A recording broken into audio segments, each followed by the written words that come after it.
radio for the masses. Headline edition, July 8, 1947.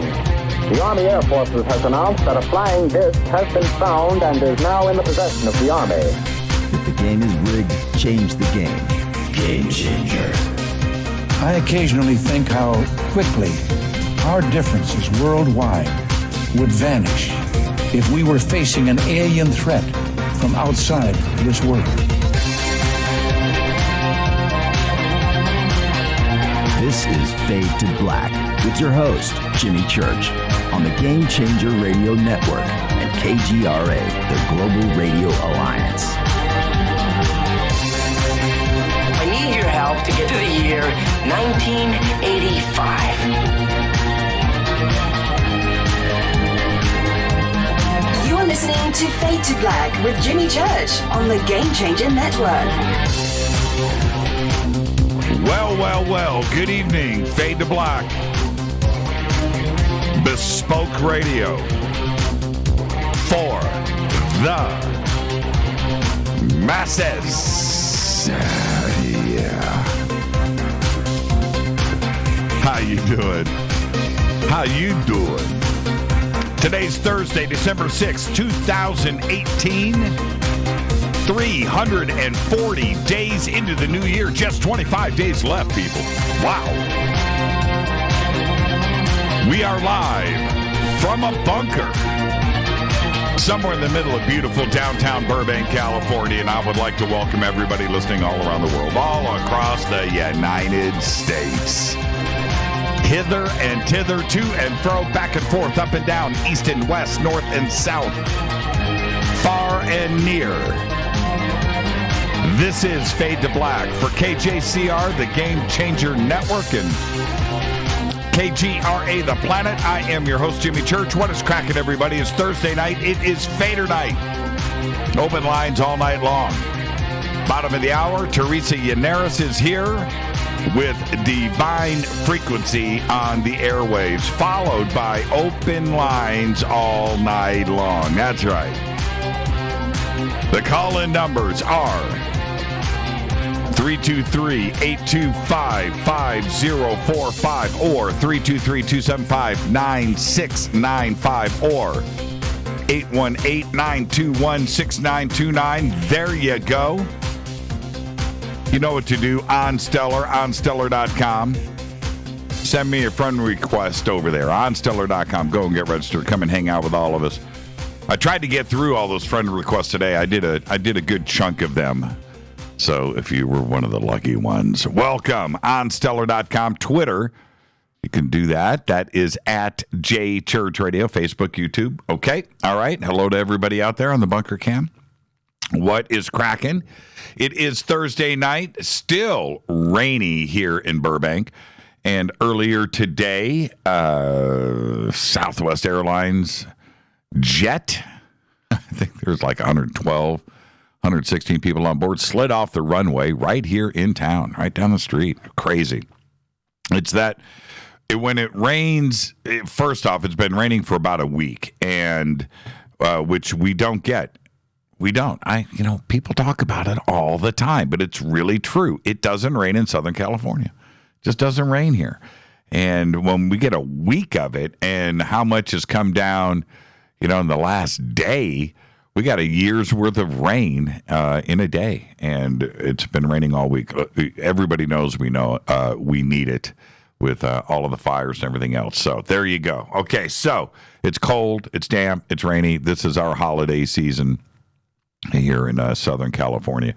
And with that, where am I? Oh, at J Church Radio. And the reason why I brought that up, okay, a couple of things are going on. So you do want to head over to Twitter, follow us there at J Church Radio, and use hashtag F2B. Lots of stuff was posted today. I will get to all of that, but you can go and check it out over in Twitter. Hashtag F2B is the sandbox.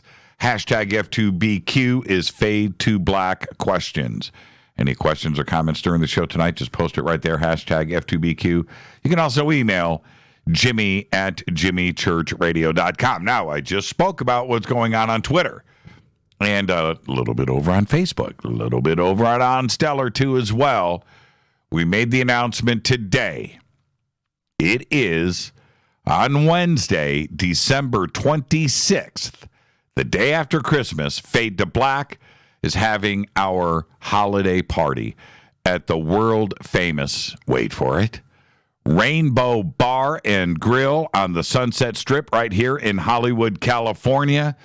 That's right. Start making your plans right now. Come and celebrate with us.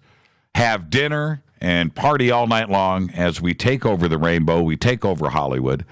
And we'll have all of the information up over the next few days. But certainly put a circle around December 26th on the calendar. It's Fade to Black in Hollywood. And we'll get all the details posted up. Now, this is the deal. We booked the Rainbow, okay? The entire Rainbow. Oh, man.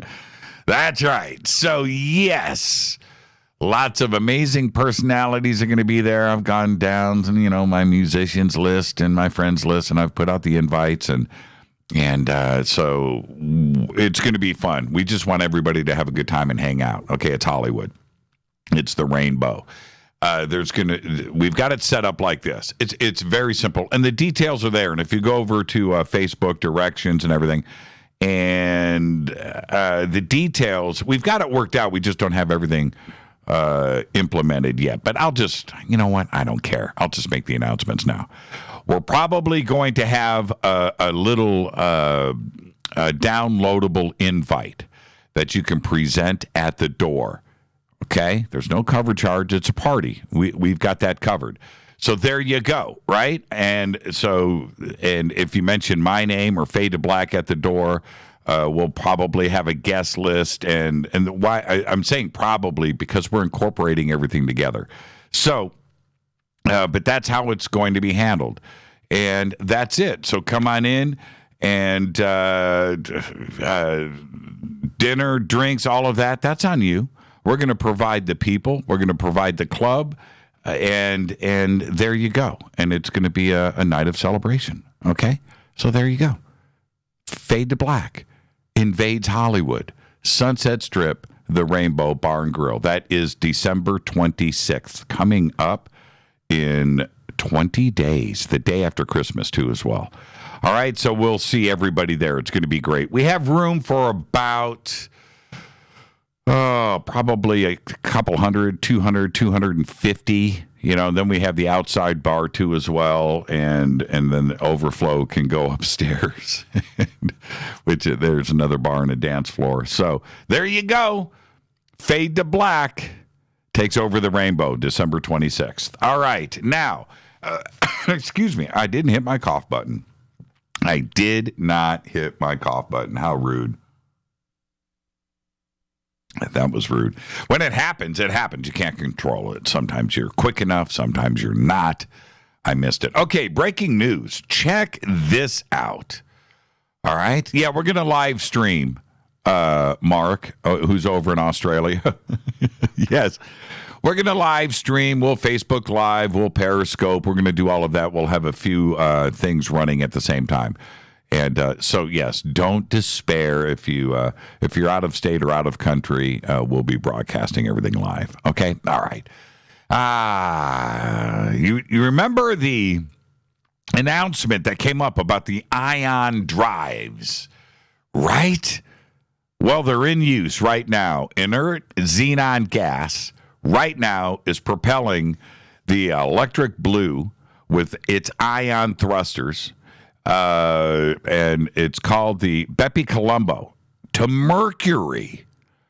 That's right. Electric blue ion thrusters right now.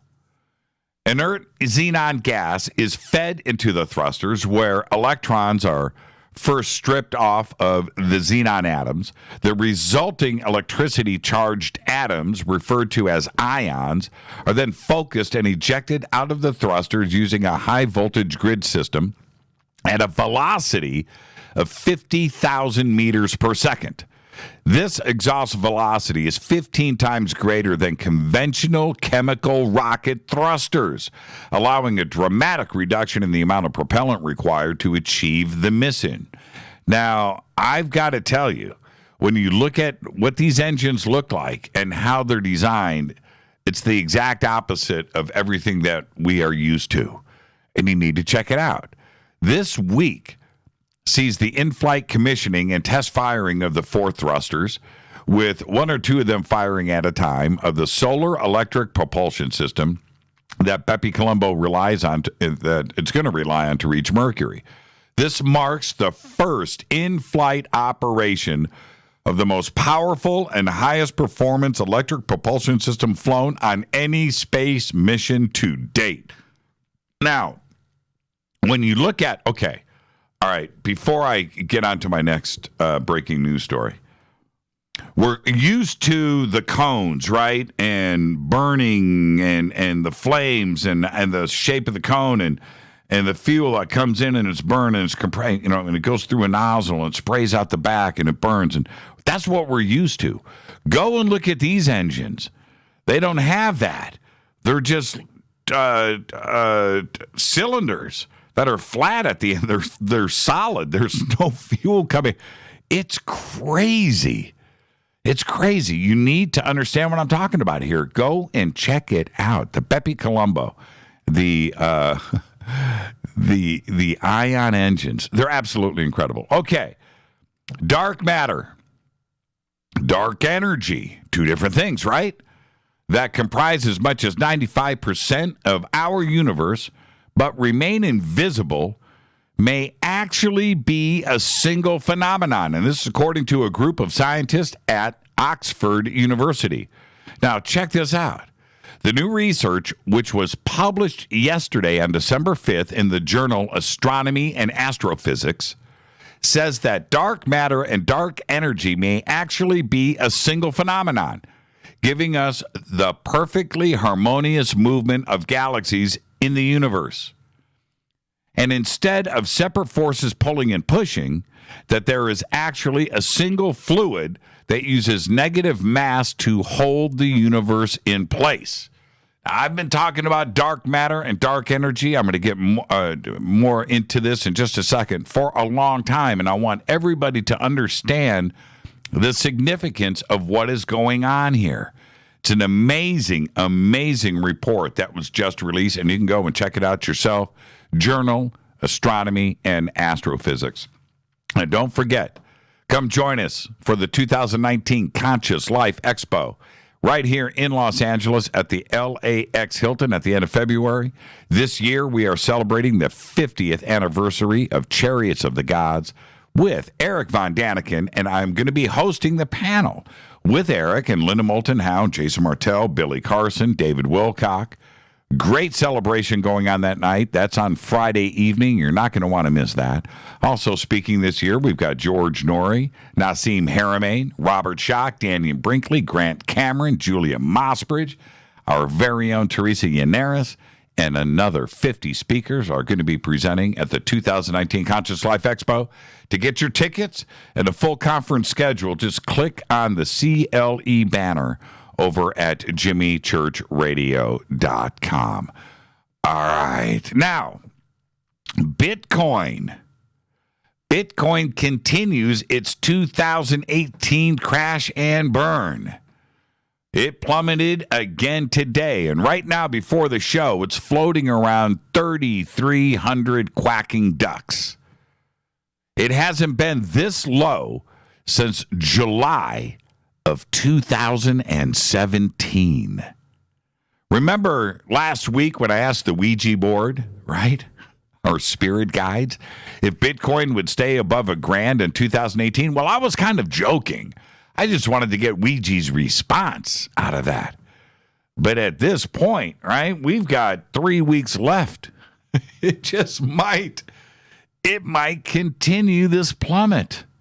It's absolutely unbelievable. Okay, John just posted Hoffman's Optics. I was going to get to that, but I'll do it now. Hoffman's Optics are the makers of my night vision goggles, the Jimmy Church model, the deep blue. And you can go and get your very own night vision goggles. You need them. You know you want them. Go and get yours right now from hoffmansoptics.com. And the links are at jimmychurchradio.com. Just click on the banner. Go and contact Alec Hoffman. He's a FADERNIGHT. He'll answer all of your questions. You can look at the complete lineup over there at Hoffman's Optics. They've got some great stuff. You need your headgear, right? You need all of that stuff. Headgear is a necessity. When you're doing night vision, night watch, and you're out there, you can either hold, do this or do this and get your headgear and just, right? Yeah, it's really cool. Hoffman'sOptics.com. Beppe Colombo, there it is. Is that incredible? Electric. See, the thing is, the solar panels, and thank you. Who posted this? This is from Kevin Korber. Thank you for that, Kevin. Very, very cool. And so there it is. Electronic engines, man. Right there. Powered by those solar panels. That's nuts. Absolutely incredible. All right, there you go. Don't forget to subscribe to our podcast. It is just $2 per month. Go to jimmychurchradio.com. Click on that podcast banner. We have over 950 archive shows right there just for you. You can also become a Fadernaut in our membership section of the site. Get hats, T-shirts, downloadable commercial-free archives that you can play anywhere. Private email to me. Get the bunker camp. Get all that stuff. All right. Go and become an official Fadernaut today. And don't forget all of our sponsors here at jimmychurchradio.com. River Moon Coffee. We've got some new River Moon products coming out, Fade to Black blends, right after the first of the year. We're getting ready to make those announcements, and it's everything that we have been talking about, and we're going to do all of that after the first of the year. And there you go. All right, and of course, Life Change Tea, Ancient Life Oil, Numana Food Storage, Fast Start Diet. Oh, so tonight I'm giving away, I almost forgot. I was going to do it at the bottom of the hour. I'm giving away three Fast Start Diet boxes tonight for you. All right, so we're going to do that when we start taking phone calls, and I'll give you the rules. But I'm giving away 3 tonight, all right? You want to lose some weight like I did?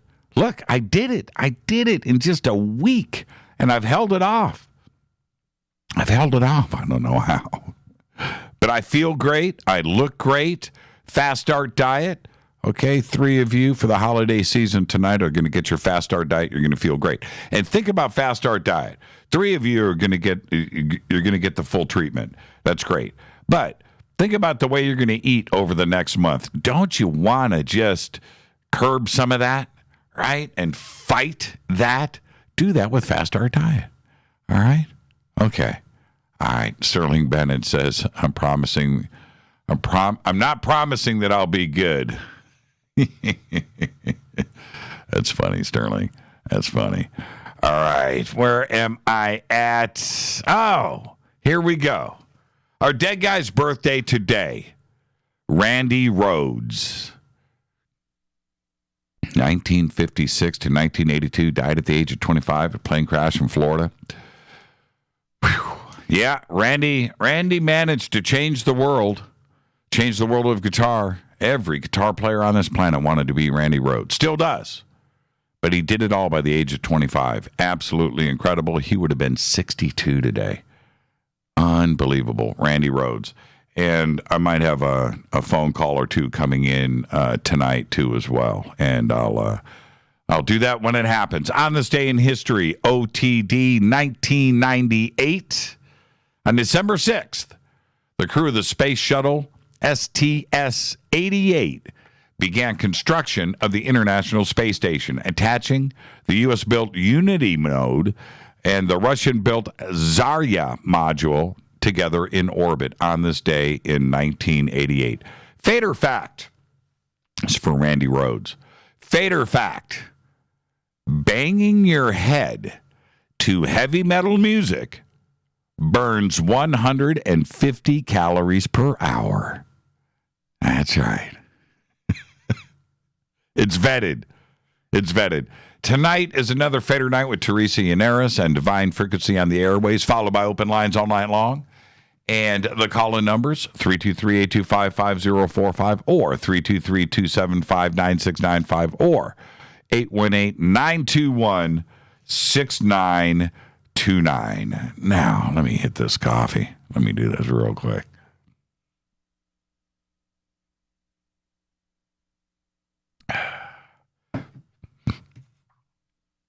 I need it. Why? I just mentioned in the breaking news about the recent theory about dark matter and dark energy, and that they may not be one, not two, right? Think about this. That they may be one. This is one of the craziest things to break. And although I seem to be talking about this a lot lately, you have to understand its importance. And it's not only as science, but how much we don't know or understand. And the very principles that we all thought were so solid, well, are not so solid after all. In fact, this is the deal.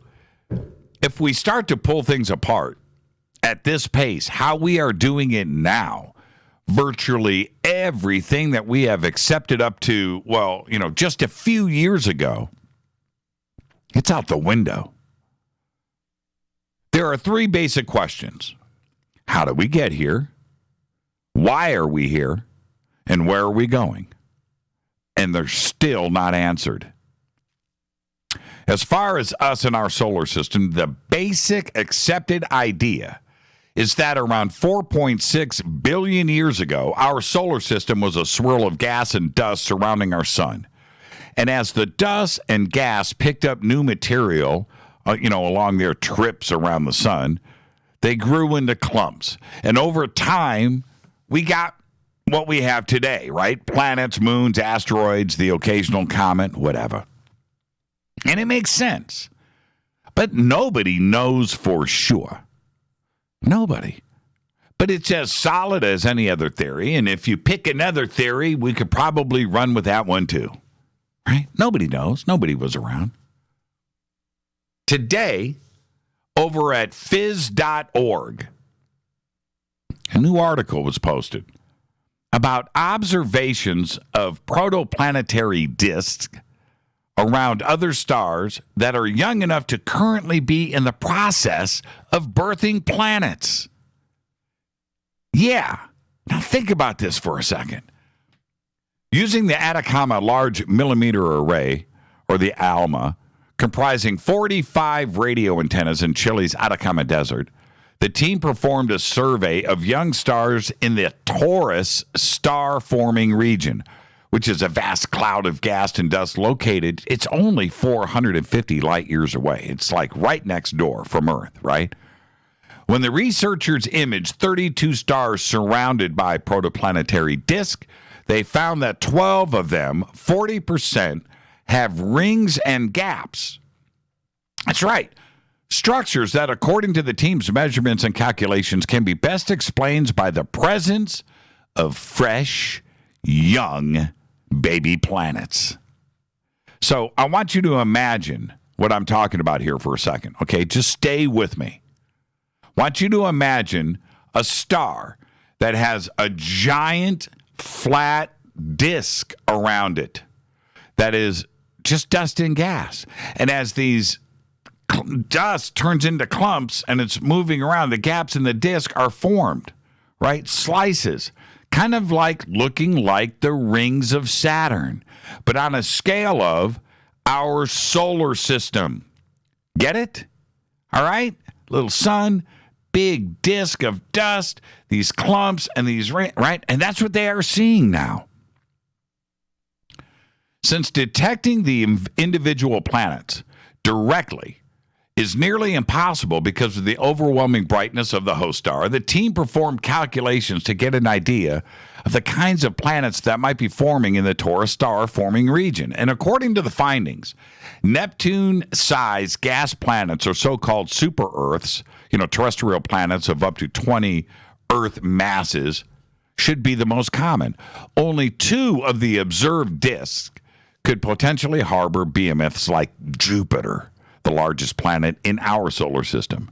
Now, since most of the current exoplanet surveys can't penetrate the thick dust of the protoplanetary disk, all exoplanets, with one exception, have been detected in more evolved systems where a disk is no longer present.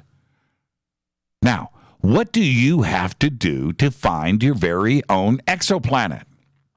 Well, pretty much all that's involved is you go and hang out for a night at an observatory. That's all you got to do. That's it. It's that easy. Finding new exoplanets has totally revolutionized astronomy. It's really a sport now. It's the fun, new, fresh thing to do. Seriously, if you're an astronomer, that's what you're doing. Listen to me. On the 9th of January, 1992, radio astronomers announced the discovery of two planets orbiting the pulsar PSR 1257 plus 12. This discovery was confirmed and is the first definitive detection of exoplanets. Followed up observations solidified these results, and the confirmation of a third planet followed in 1994. It's only 2018. 1994, we had three.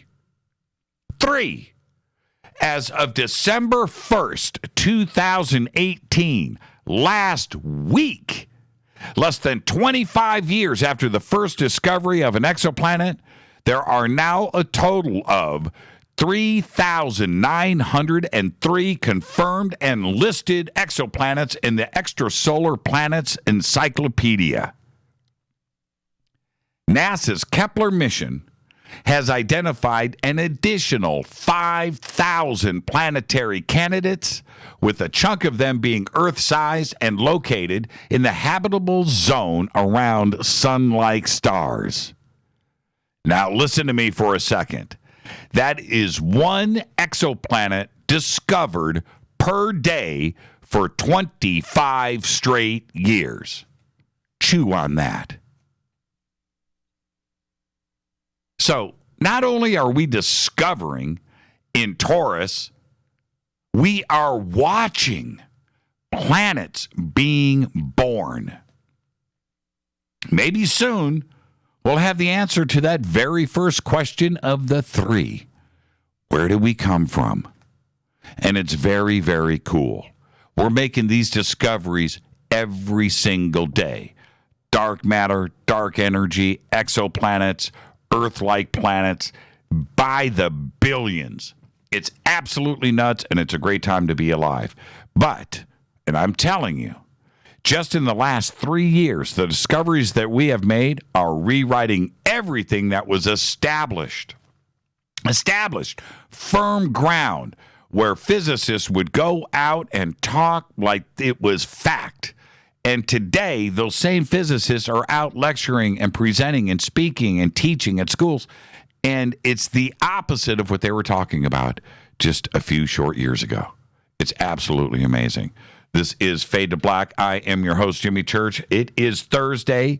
It is FADERNIGHT. Open lines all night long. Coming up right after this short break, Teresa Yannaris and Divine Frequency on the airwaves. You can follow me on Twitter at JChurchRadio. At JChurchRadio. Hashtag F2B is the sandbox. This is Fade to Black on the Game Changer Network and KGRA, The Planet. Stay with us. We'll be right back after this short break.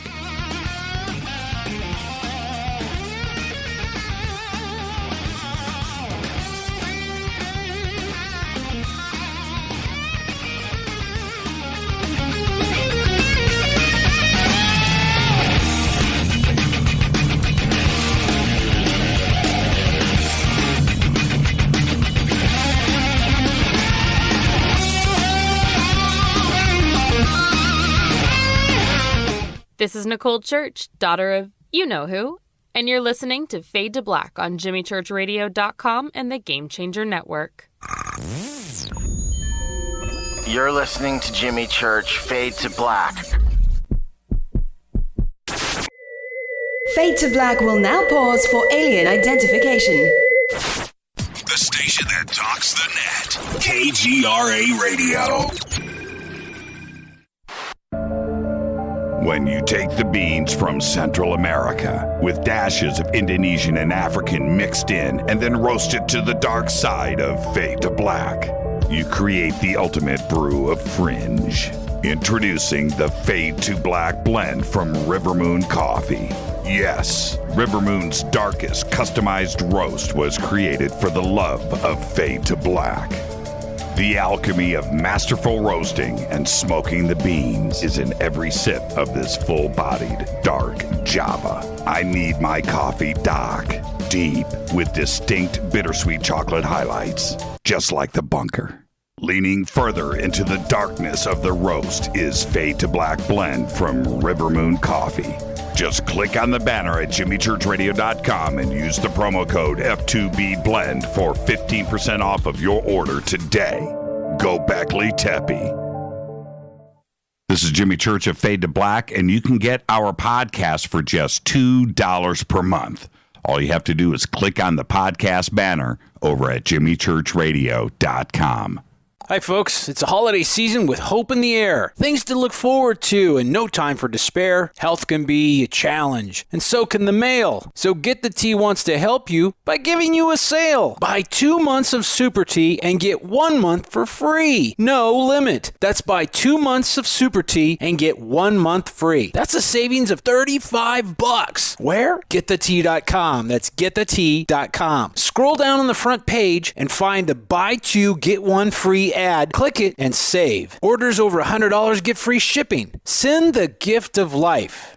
Change tea at GetTheTea.com. We have many non-GMO organic supplements just waiting for you. This holiday season, enjoy health and Thanksgiving with GetTheTea.com. Want to call us? 928-308-0408. That's 928-308-0408. GetTheTea.com is a proud sponsor of doing what's right. That's GetTheTea.com. 9 out of 10 geneticists agree. Fade to Black is not your father's radio show on the Game Changer Radio Network and KGRA, The Planet. Do you want to lose weight but have no idea where to begin? The Fast Start Diet, a 3-day weight loss plan, is the answer. 3 days of nutritionally balanced, calorie-restricted meals delivered right to your door.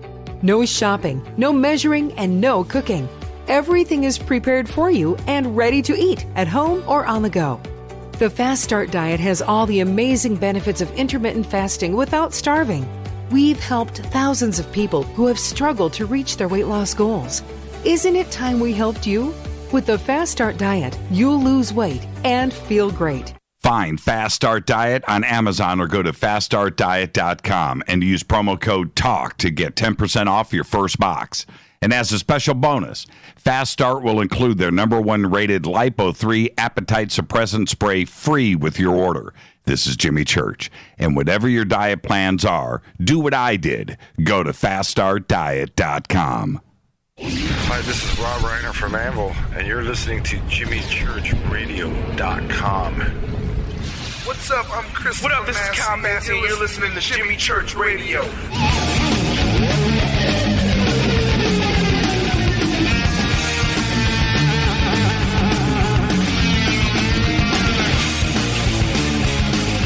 Welcome back, Fade to Black. I'm your host, Jimmy Church, and now it's time for author, teacher, and host Teresa Yannaris and Divine Frequency on the airwaves. Take it away, Teresa. Welcome. Hi, this is Teresa Yannaris at Divine Frequency. Thank you so much, Jimmy. Shout out to Rita. Shout out to my FADERNIGHts. What is up, you guys? How's it going tonight? You are tuning in to On the Airwaves Radio. The times have changed and the tides have shifted, my friends. Let's ride the airwaves. This show is packed with high energy mediatainment live. And for those of you who know me, I've got a lot of energy. And no, that is not the coffee, my friends. That's just me all the time. So sorry to burst anyone's bubble there. We are diving deep into the realms of the world. We are exploring the farthest reaches of the unknown. We are leaving no ocean unexplored. As you guys know, you can join me on Thursdays at 7:30 p.m. Pacific time for deeper perspectives on a vast array of news media topics from current events to popular culture. If you want to join the conversation tonight as we are flowing in the ether, go to Twitter and live tweet with Divine Frequency using the hashtag DF Airwaves. My superstar associate Sterling Nicole Bennett will be the ringleader of our live tweeting experience this evening. Shout out to Sterling. You can follow her at Stario Crossing and me at Divine Frequency on Twitter. Please go on over, hang out, feel free to tweet to the hashtag DF Airwaves as we go. Today is Thursday, December 6th, 2018. All right, let's dive right in. Hashtag Mermaid Life. First, I just have to make a note about what we have going on over here on the tweet deck on Twitter. My friend Murph, hashtag F2B, threw a picture up here of Jimmy and I in space with spaceships and what looks to be blue laser beams coming out of them. Shout out to you, Murph. Very excellent graphic design work over there, buddy. That's excellent.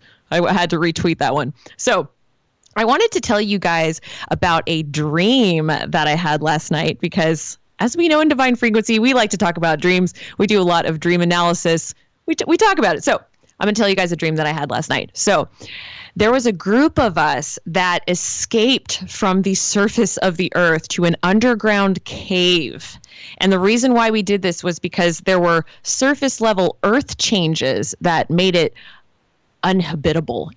We couldn't live on the planet, on the surface level of the planet. So we went into this underground cave and we were setting up camp inside of this cavern. And it was getting dark. And I turned and I looked into the far recesses of the cavern. And I noticed that these dark fingers of this sinister blackness was creeping over the stones, and it was coming towards our group. And at that point in my dream, I went completely lucid, which means I knew I was dreaming, and I realized that I had a superpower. How many of you have had a superpower in a dream? Those are the best. So I realized that I could actually banish this sinister darkness with my hands, with my voice.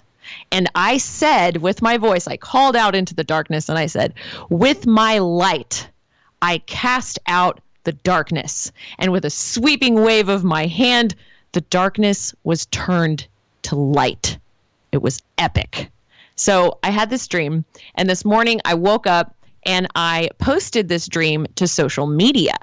So I wanted to tell you guys about a really cool conversation that I had on social media today about this dream, because I think it's really, really important to talk about. So I received a comment back that said, it's this perspective that's holding back humanity's evolution and possible ascension. The program of rebuking the darkness is what prevents our unification, along with every other program that is meant to keep us in fragmentation and in separation. No more segregation of who we are. Embracing our darkness allows us to embrace an aspect of our truth. We're both the dark and the light. All is God. And I loved this response. So I wrote back and I said, thank you for your response. First of all, I actually agree that the darkness and light, they're both natural parts of this experience. Because as you guys know, if you follow Divine Frequency, we talk a lot about polarity, and we talk about how polarity is inherent in this experience. So we must experience the light and the darkness because we can't know one without the other. So I had a couple of statements to make, and I made sure to express that I think that a subconscious idea playing itself out in a dream state, I don't think that holds back humanity's evolution. So I said that I believe that all experience should be contextualized in order to provide meaning. So through our exploration of this experience, we have the opportunity to add data into the collective, therefore expanding the field through which we are all connected. So I believe that we're having an individuated experience of the collective. Each of us is separate, but we are connected to that oneness. Absolutely. So then I wanted to talk a little bit deeper here because it goes a little bit deeper. So the concept of casting out the darkness and the way I am using it in my dream was a little bit different than this concept of the light versus the dark and the polarity there. So in the dream, this archetype of darkness seemed to represent evil. Darkness and evil are two different things entirely. So, and this is my perspective, throwing it out there, darkness, the way I would describe it, darkness is the abyss. It's the womb. It's the divine feminine. It's the anthropomorphic state through which the birthing process occurs. This darkness is the opposite and binding force to light. And in my opinion, through the darkness, the light is created and then birthed. So you have the divine masculine, that which is birthed out of the mother, right? So the darkness rebuked in the dream was not the birthing force. It was the destructive, violating force. That was my opinion. What are y'all's thoughts? And so I parroted this question back to the person I was talking with on social media. I said, what are your thoughts? And the person responded back and said, yeah, that makes perfect sense. We were in agreement. And it was a really cool conversation. I love getting a chance to communicate with you guys on social media and get to have these deep philosophical conversations where at first it can kind of seem like we're having a different conversation, but then we realize that we're actually agreeing. Sometimes you can misunderstand what someone's saying, and then you can, what you call, straw man them or respond to something that they're not actually saying. And then whenever you have that moment where you can sit down and talk,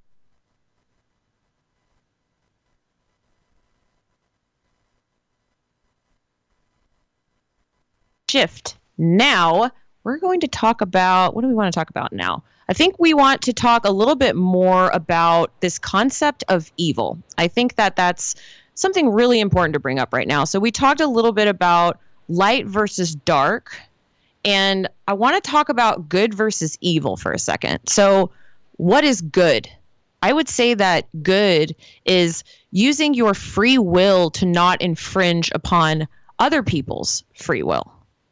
And evil is very much so inflicting pain against others and infringing upon their free will.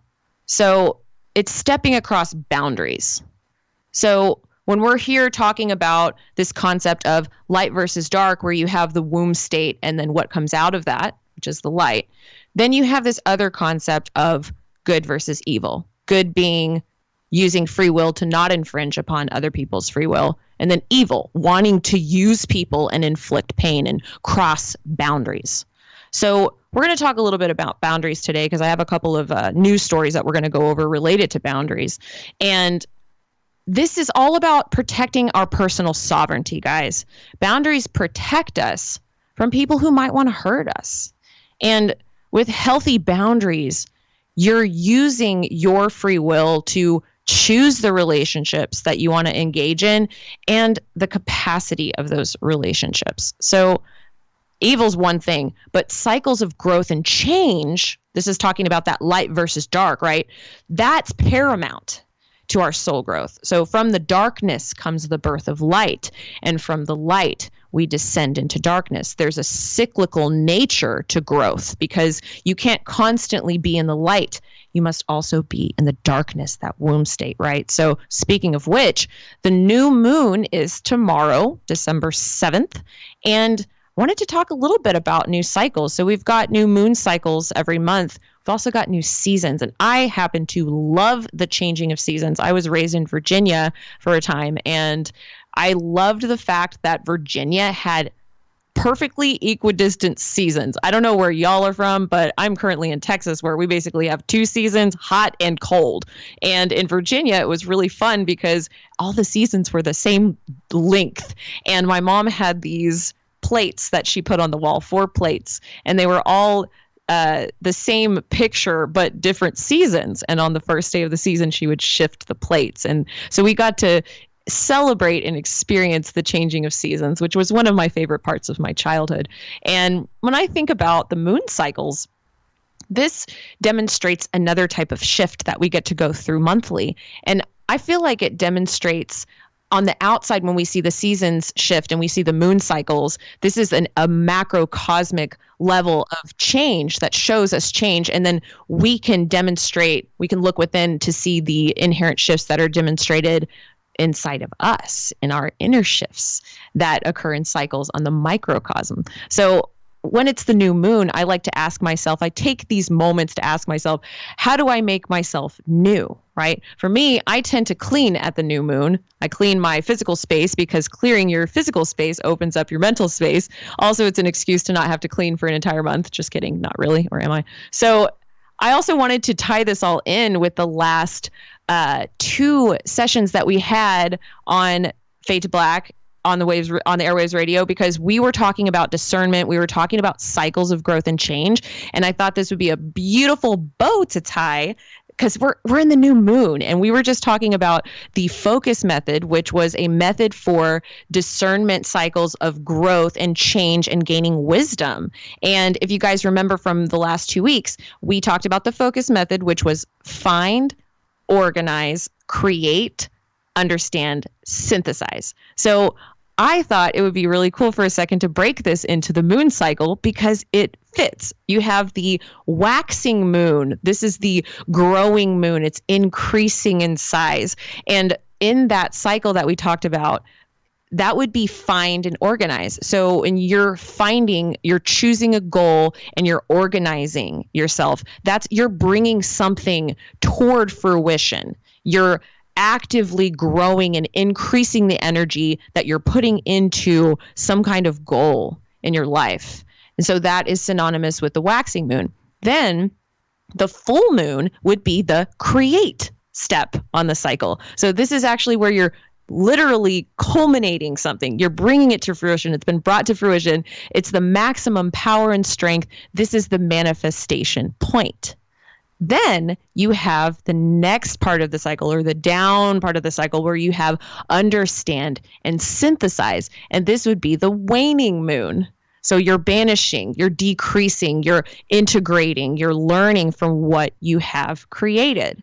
So I think it's really interesting to take the concepts of cycles and then reflect that into your life in multiple different ways. It helps you integrate the information on an even deeper level. So, as we know, we're beings that are going through constant shifts, constant changes. We're supposed to be growing, and we're supposed to be changing. And like one example I can give you guys, because you guys know I'm a YouTuber, I'm constantly changing as a person on YouTube, right? The content shifts. I'm not doing the same things over and over again. I might be talking about some of the same topics, but as a YouTuber, we're dynamic people.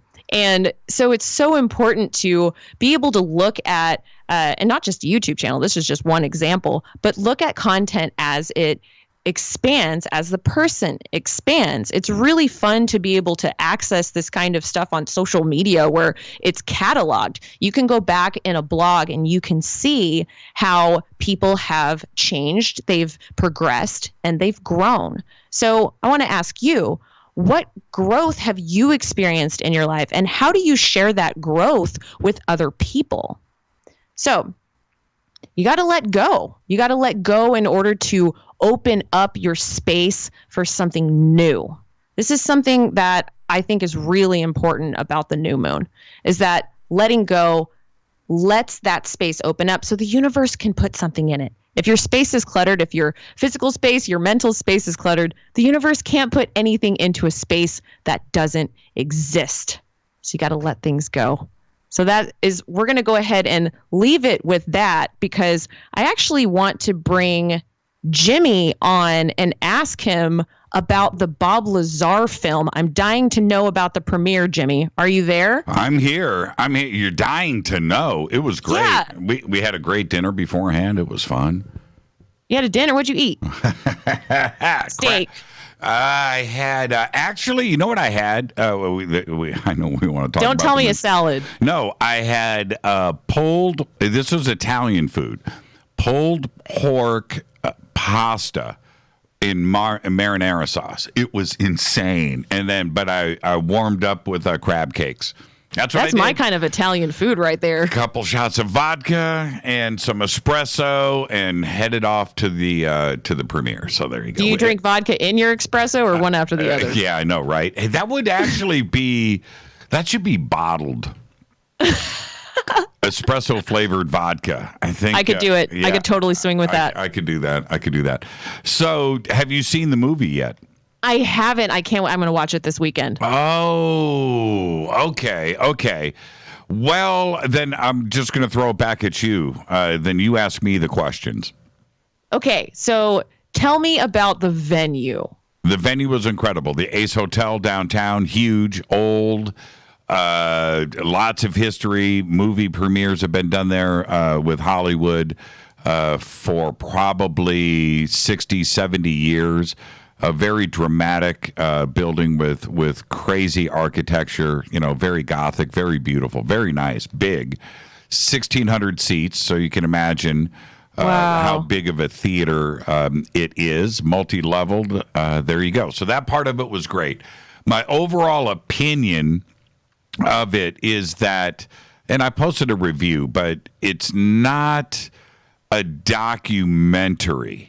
Okay. It depends on what your definition is, right? But if you're thinking documentary, which means documents, that's what documentary means, right? If you're thinking documentary that we've all seen thousands of them in our lifetimes and stuff, it's not that.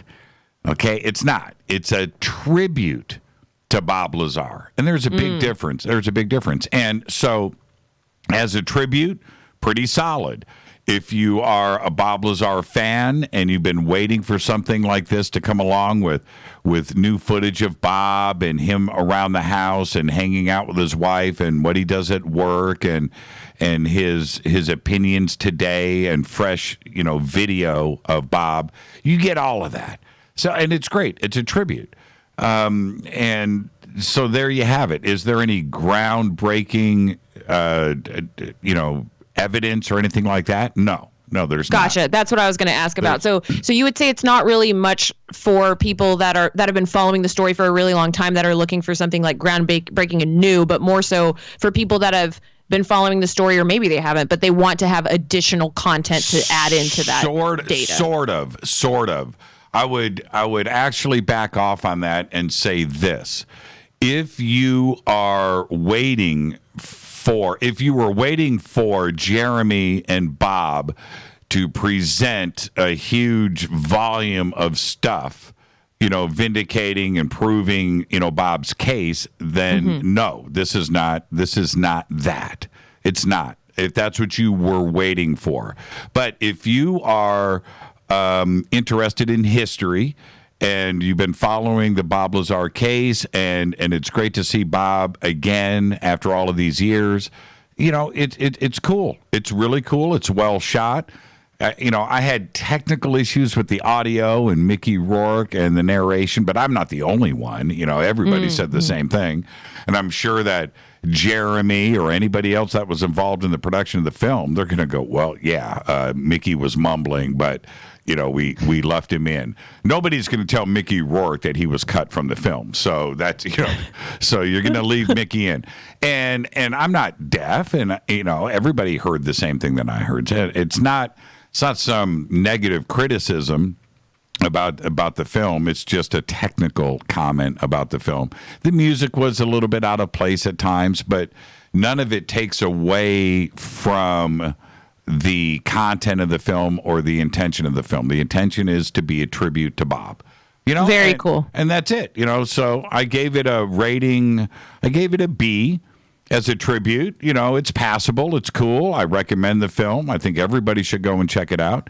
As a documentary, I gave it a C- because it's not a documentary. It's a tribute. It's a lot of eye candy. It's really well shot. Corbell has a keen eye for artistic integrity, and he can shoot. He's got a way. I don't know how he pulls it off, but he's got a really cool way of because he's a hipster. So he's got that hipster way of making things look. I I could have the same video camera and go out and shoot the same thing that he's shooting, and my stuff would look like crap. Well, what would your documentary be if you made a documentary? Well, of Bob Lazar? Well, no, I mean in general. If you were to make it, what would you make a documentary about, Jimmy Church? If I was going to make a documentary, I have no idea.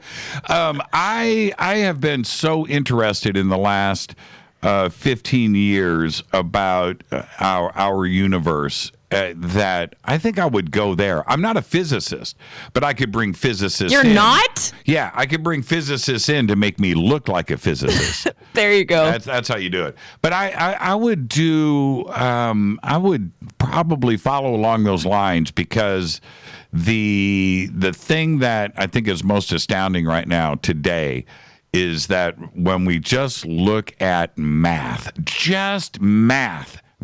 numbers, you start at the number 1 and start counting. If we just deal with the math in our galaxy, in our Milky Way, we probably have 100 billion planets. Right? Think about that. 100 billion planets. We're not alone. So what's the name of your documentary then? We're Not Alone. I don't know. You know, and it's I think I would do that. I think I would. What would you Very make? cool. What would you make a documentary on? Mermaids. Easy. You would do mermaids or glitter. Okay, take a picture of your feet and post it. Done. We'll see. I don't have feet. Yeah, see, you've got what mermaids? What do they have on their feet? They don't have feet. Is it fins? Yeah, fins. Fins is the correct term for that, right? Yep, you got it. Okay. You're practically an expert now. No, I'm being serious. I am too. Okay, all right. So it's fins. Mermaids have fins. They don't have feet. That's right. Teresa, thank you so much. And what are you going to be covering next week? Probably news. I'm thinking I'm going to do some news. Probably cover some entertainment as well. Okay, so, entertainment and news next week. That's what I'm talking about. Thank you so much, Teresa. Thank you, Jimmy. Have a good night. Enjoy the rest of your weekend. You too. Teresa Yannaris, Divine Frequency on the airwaves. All right. It's Thursday night. It is Fader night. I'm going to get out of here. When I come back after this short break, we're opening up the phone lines.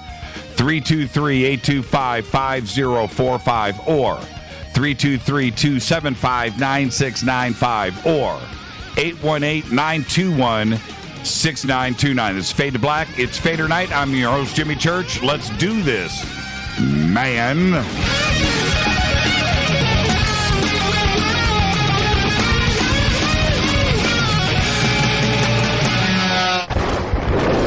This is Fade to Black with Jimmy Church on the Game Changer Radio Network and KGRA, the Global Radio Alliance. This is KGRA Digital Broadcasting Station, Salt Lake City, Utah, Van Buren, Arkansas.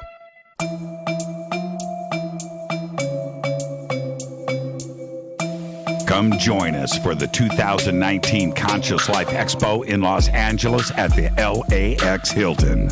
This year, we are celebrating the 50th anniversary of Chariots of the Gods with Eric Von Daniken, and I'll be hosting the panel with Eric, Linda Moulton Howe, Jason Martell, Billy Carson, and David Wilcock. Join George Norrie, Nassim Haramain, Robert Schock, Damian Brinkley, Grant Cameron, Julia Mossbridge, Teresa Yannaris, and another 50 speakers who will be presenting at the 2019 Conscious Life Expo.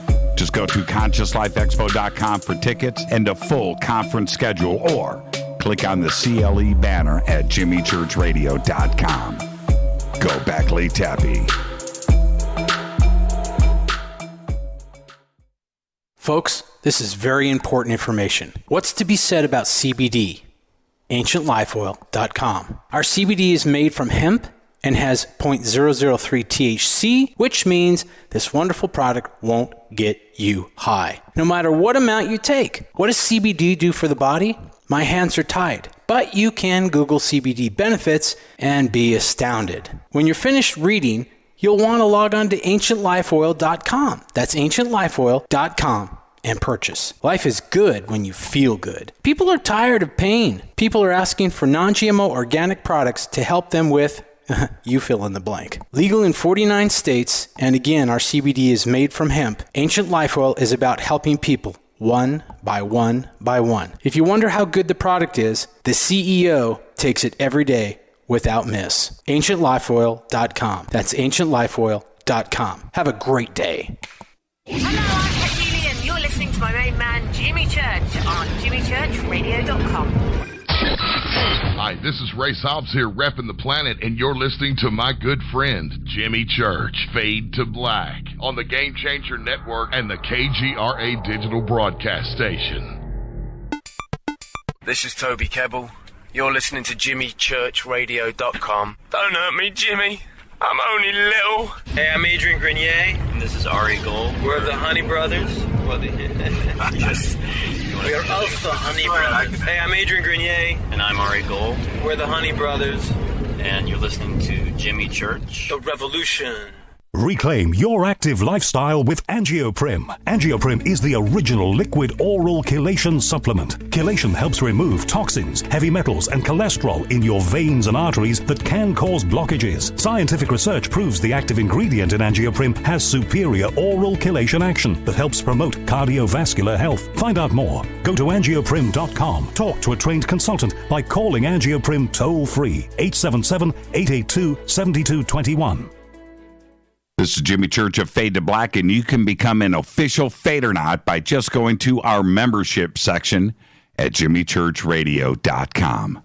Hey, it's Grace. Can we talk about something serious for a minute? Your age. Getting old has its perks. But remember, being a few years younger, you know, your hair was thicker, you didn't have so many wrinkles, that extra weight wasn't haunting you, and you just felt better. Well, we can't turn back the clocks and go back 10 or 15 years, but you can start feeling and looking 10 or 15 years younger with Nature's Youth RSF. It's a doctor-formulated daily supplement that helps your body maintain its peak performance and fight the aging process. Imagine sleeping better, looking better, and feeling better. See how Nature's Youth RSF has helped thousands of people just like you at nature'syouth.com. nature'syouth.com. Imagine how it will feel when your family and friends are asking you what you did to look so good. Your secret will be Nature's Youth RSF. It's time to start looking better and feeling better. Learn more and order your Nature's Youth RSF at nature'syouth.com. That's nature'syouth.com. That's nature'syouth.com. Hello, this is Serena Wright Taylor from Conscious Life Expo, and you're listening to Fade to Black with Jimmy Church, who holds the Lucky Pony record for the best astrological chart since 1963. True story. This is Micah Hanks of the Gralien Report, and you're listening to Jimmy Church on Fade to Black, across the globe on the Game Changer Radio Network and the one and only KGRA Radio, The Planet.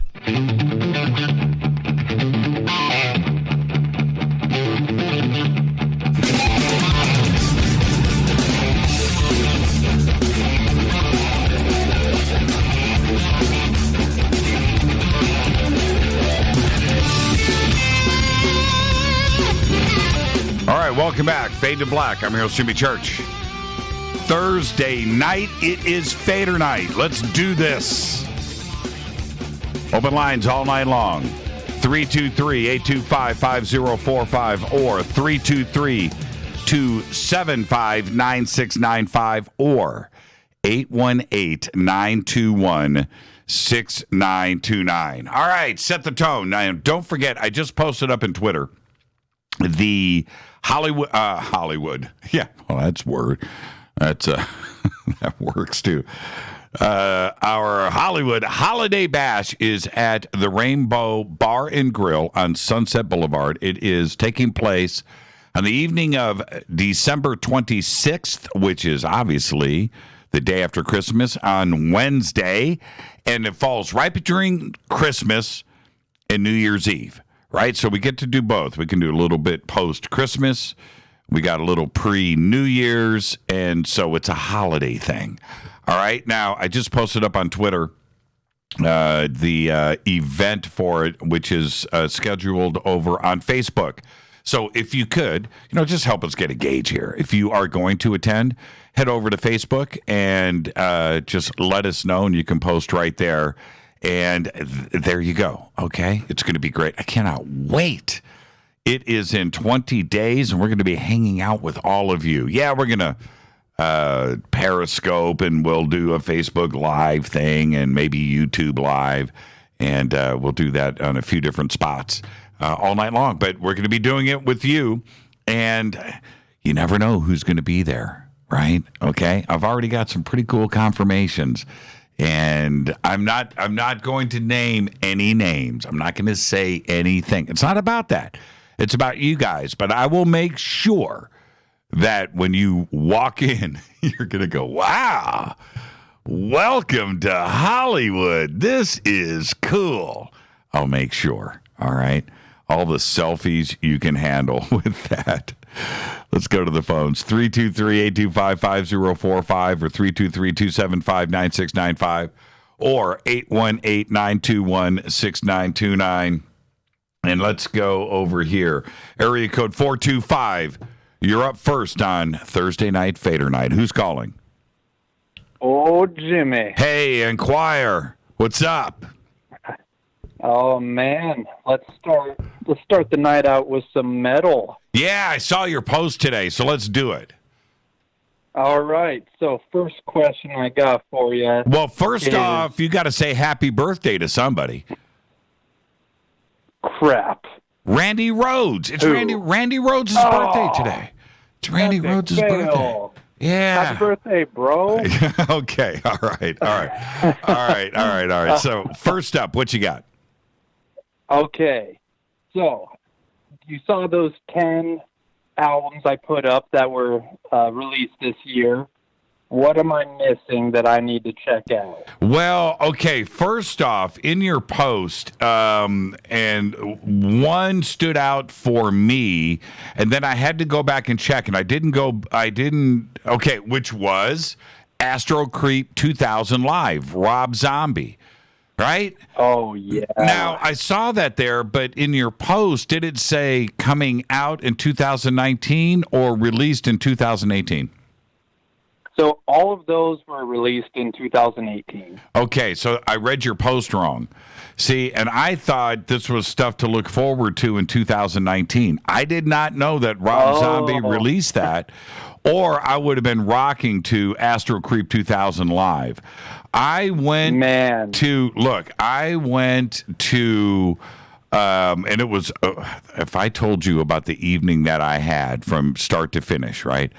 But I saw Rob Zombie, Astro Creep 2000 Live at the Universal Amphitheater here in Burbank. And he brought out all the giant robots on stage.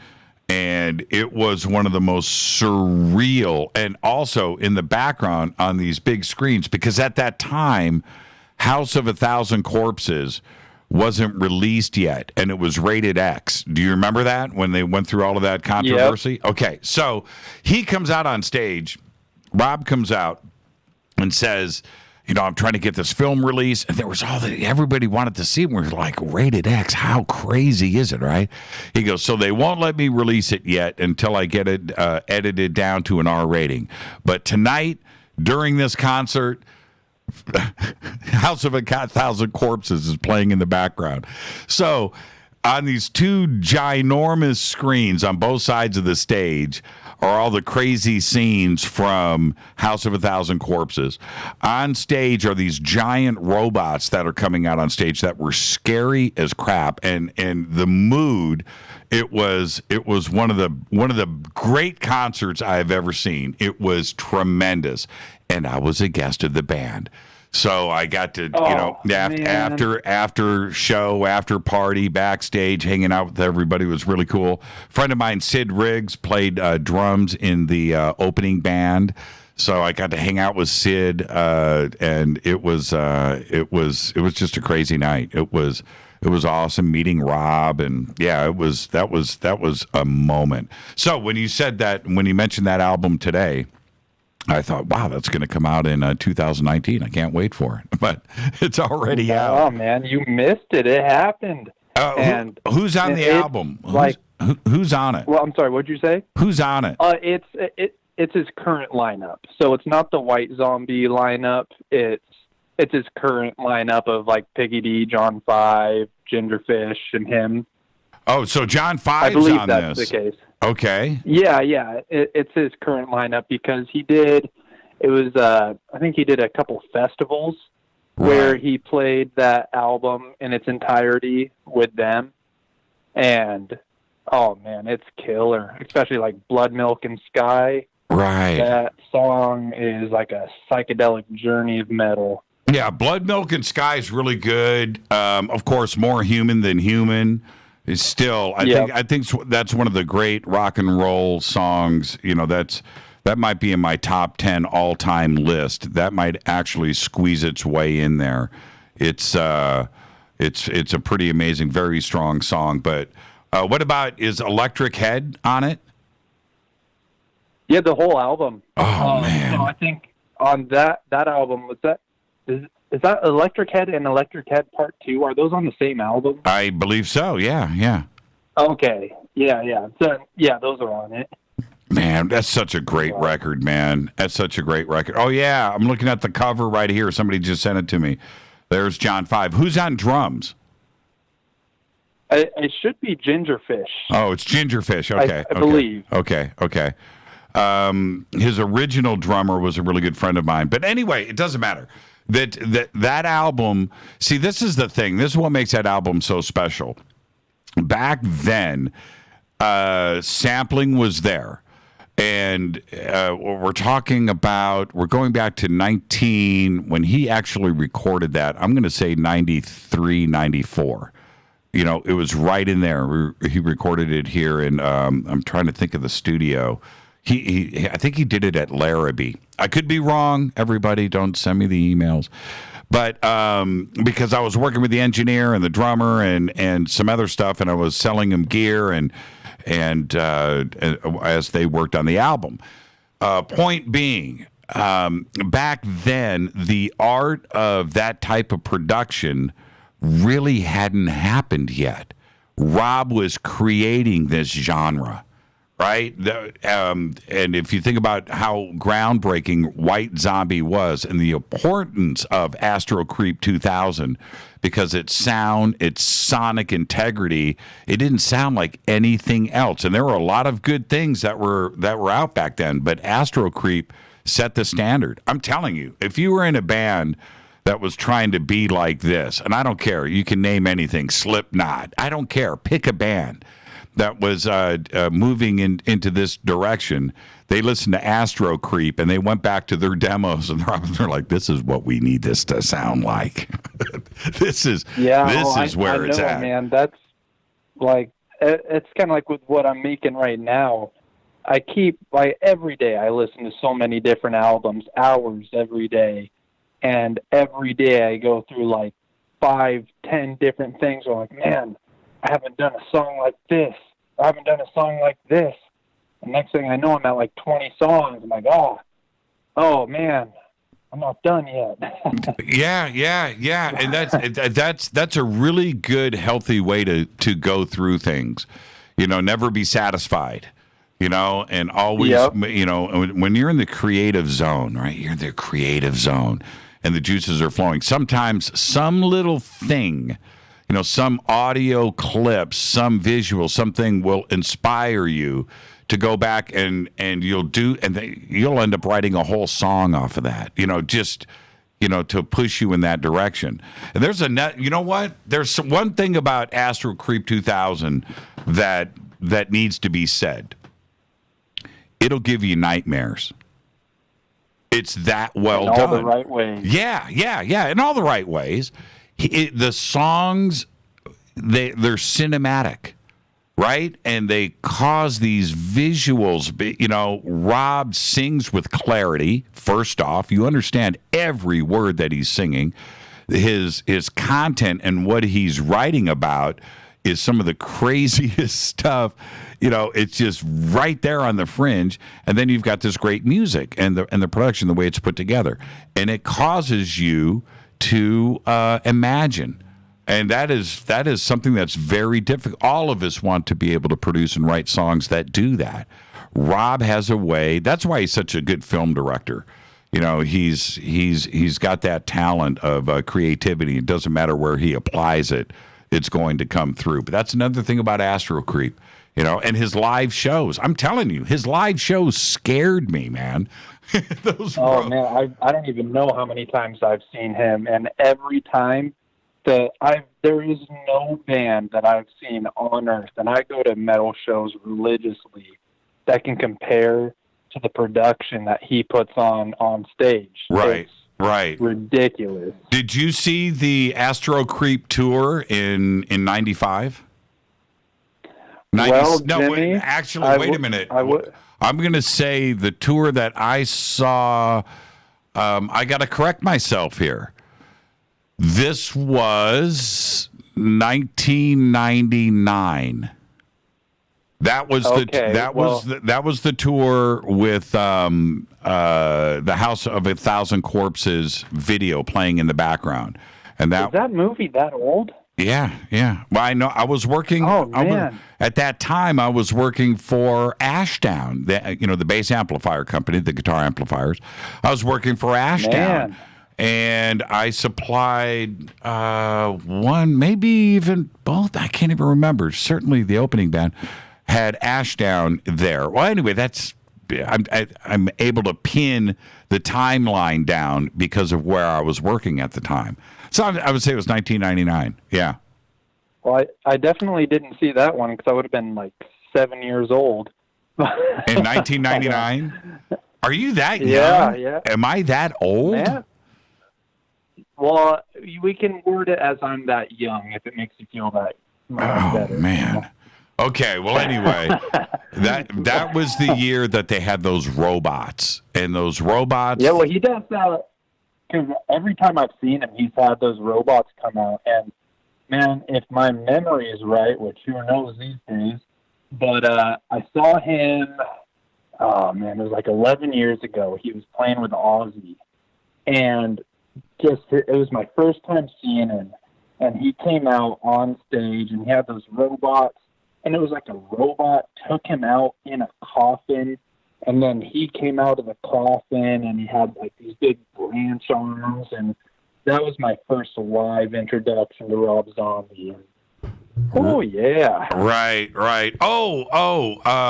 Okay, so these were what's really funny about this is that John Tempesta was the drummer. And I've known John since, I've probably known John since 1993. Okay, well, hey, John, I need a drummer. Thereabout. And then Jay Younger was a friend of mine. Ivan, who was his original drummer. I knew him before... John Tempesta. You know what I mean? That's how long I've been hanging out with that band. It goes back that long. So, but that I can't believe we just spent an entire segment talking about White Zombie. But we can. That's how much I love that band and Rob. But going back to what you're talking about, the robots, the stage that he was using in 1999 and 2000. Had this, John Tempesta was up like 3 stories in the air. Okay, you were looking up at John Tempesta. He was surrounded by flames the whole night firing, but he's up on this third level. On the second level were a bunch of, if my memory serves me correctly, nurses that were zombies that were dancing, right? And they were across, and they were all dancing in flames. They were like the nurses in Silent Hill. Right, so he had that going, and then on the bottom level was Rob, the bass player and guitar player, and then the robots. So the whole stage was open for these robots to come out. And now listen, the audience is going, "What robots?" You got to listen to what I'm saying here. These things were frightening. They were 3 stories tall. They were, and I still don't know how. I don't know how they operated. I don't know how he pulled it off, and they were scared. How many semis does he need to deliver all this property? Right. And it's not It's not cheesy thing. It was this giant production. I can't put it into words. Somebody post up in Twitter, Rob Zombie robots on stage, whatever that takes to get those up there, because it's something that you have to see to believe. Absolutely crazy. All right, who else was on that list? We got, Jonathan Davis, his solo album that he finally put out after like 10 years.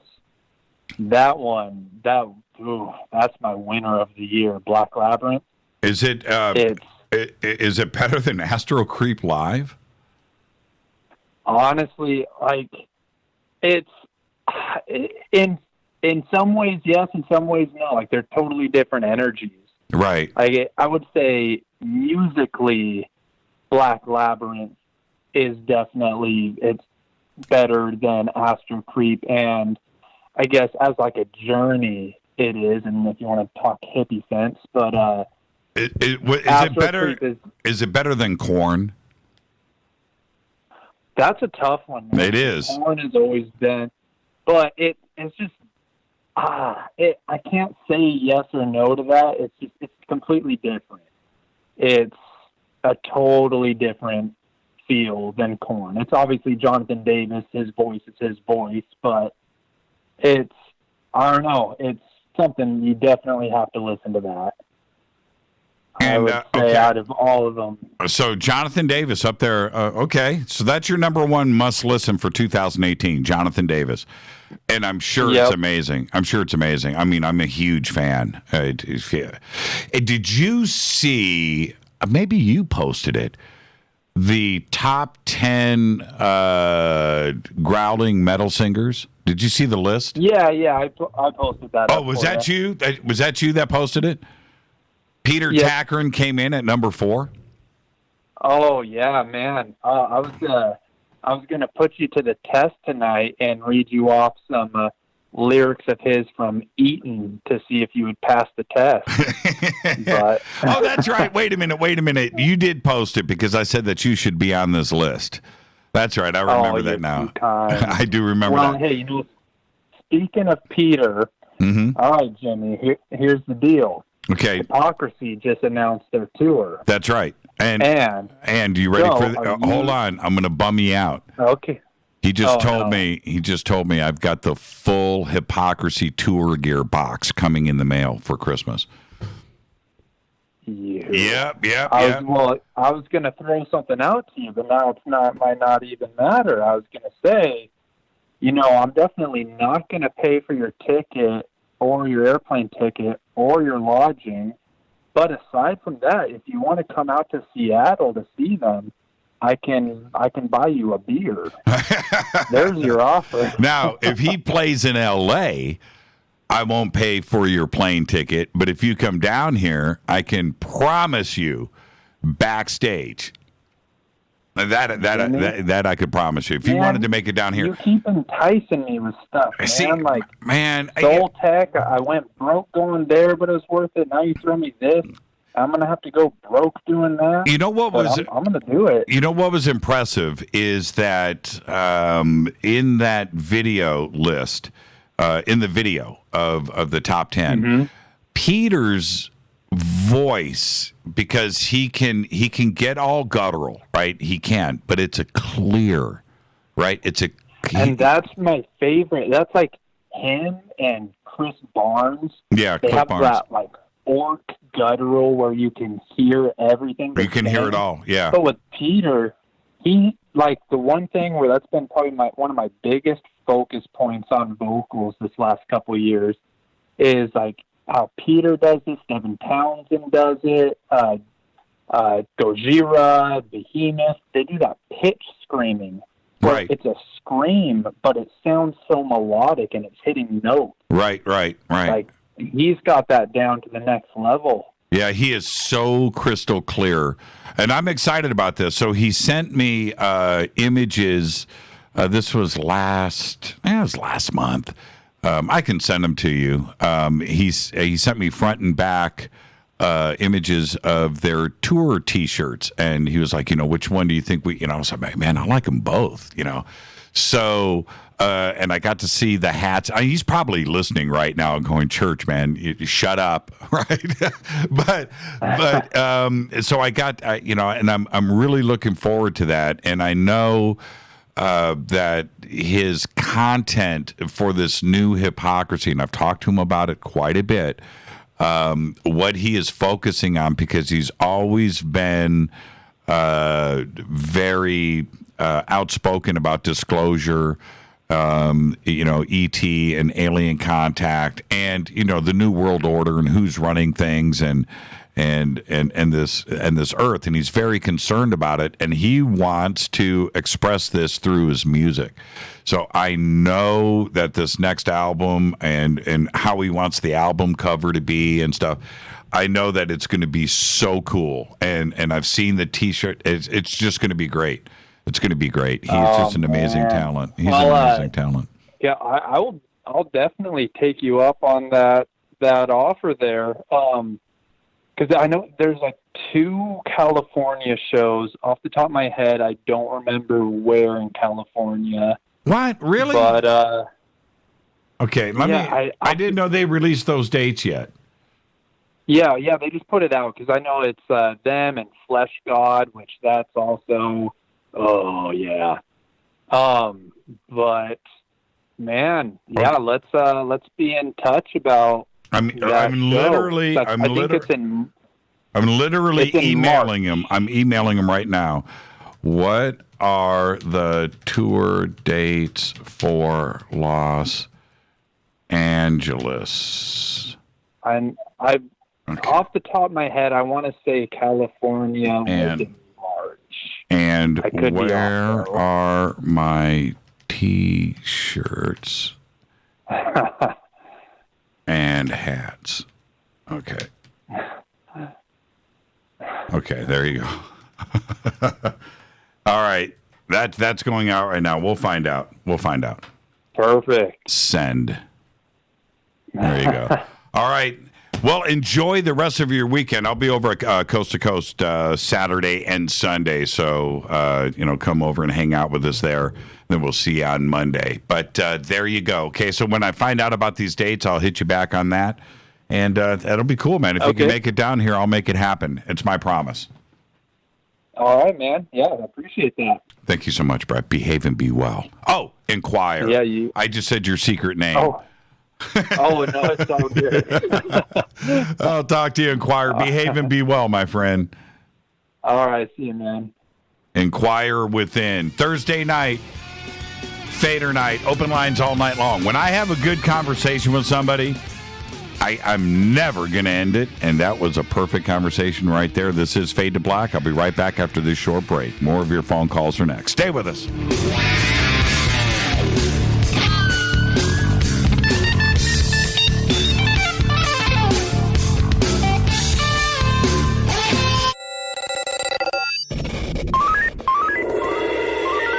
Way out here, we listen to Jimmy Church.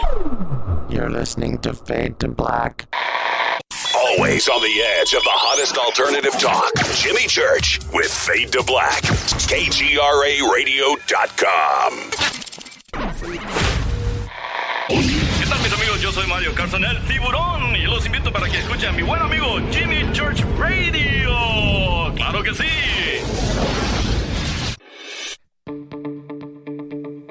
Hurricanes, earthquakes, wildfires. This year we've experienced more than our fair share. This is Jimmy Church of Fade to Black, and last month I decided to make sure my family does not have to worry about food should we get caught in a real emergency situation. Introducing Numana, a healthy, storable product that tastes so good that you'll want to eat it every day instead of just during those times of duress. All Numana products have a 25-year shelf life, are MSG and GMO-free, no preservatives, and are made in America.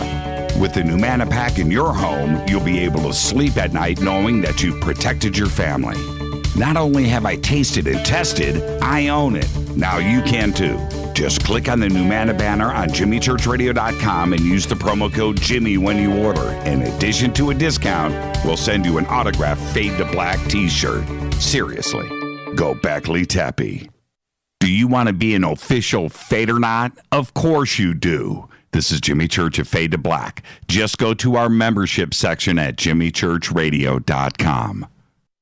So, you love talk radio? Then you'll love TalkStreamLive.com. TalkStream Live is always on, 24/7 with the best streaming talk shows. Find your favorite talkers and discover some new ones. It's free, readily available online or on mobile with any smartphone or tablet. Finding your favorite talk shows all in one place has gotten a whole lot easier. Just go to TalkStreamLive.com. Be sure to download the free apps from Google Play or the iTunes App Store. You listen to us, and we listen to you. And so does the CIA.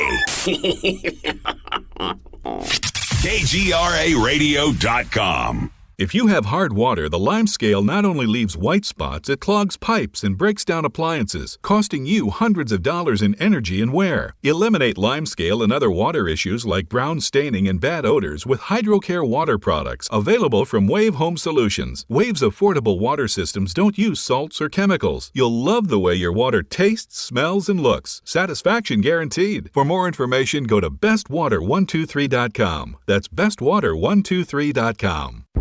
Are you intrigued by paranormal talk radio?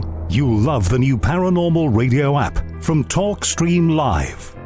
You'll find a great selection of talk shows covering UFOs, ghosts, strange phenomena, and much more. Download the paranormal radio app now and start listening to the very best in paranormal talk entertainment, including the network you're listening to right now, the Paranormal Radio app, free in Google Play and the iOS App Store.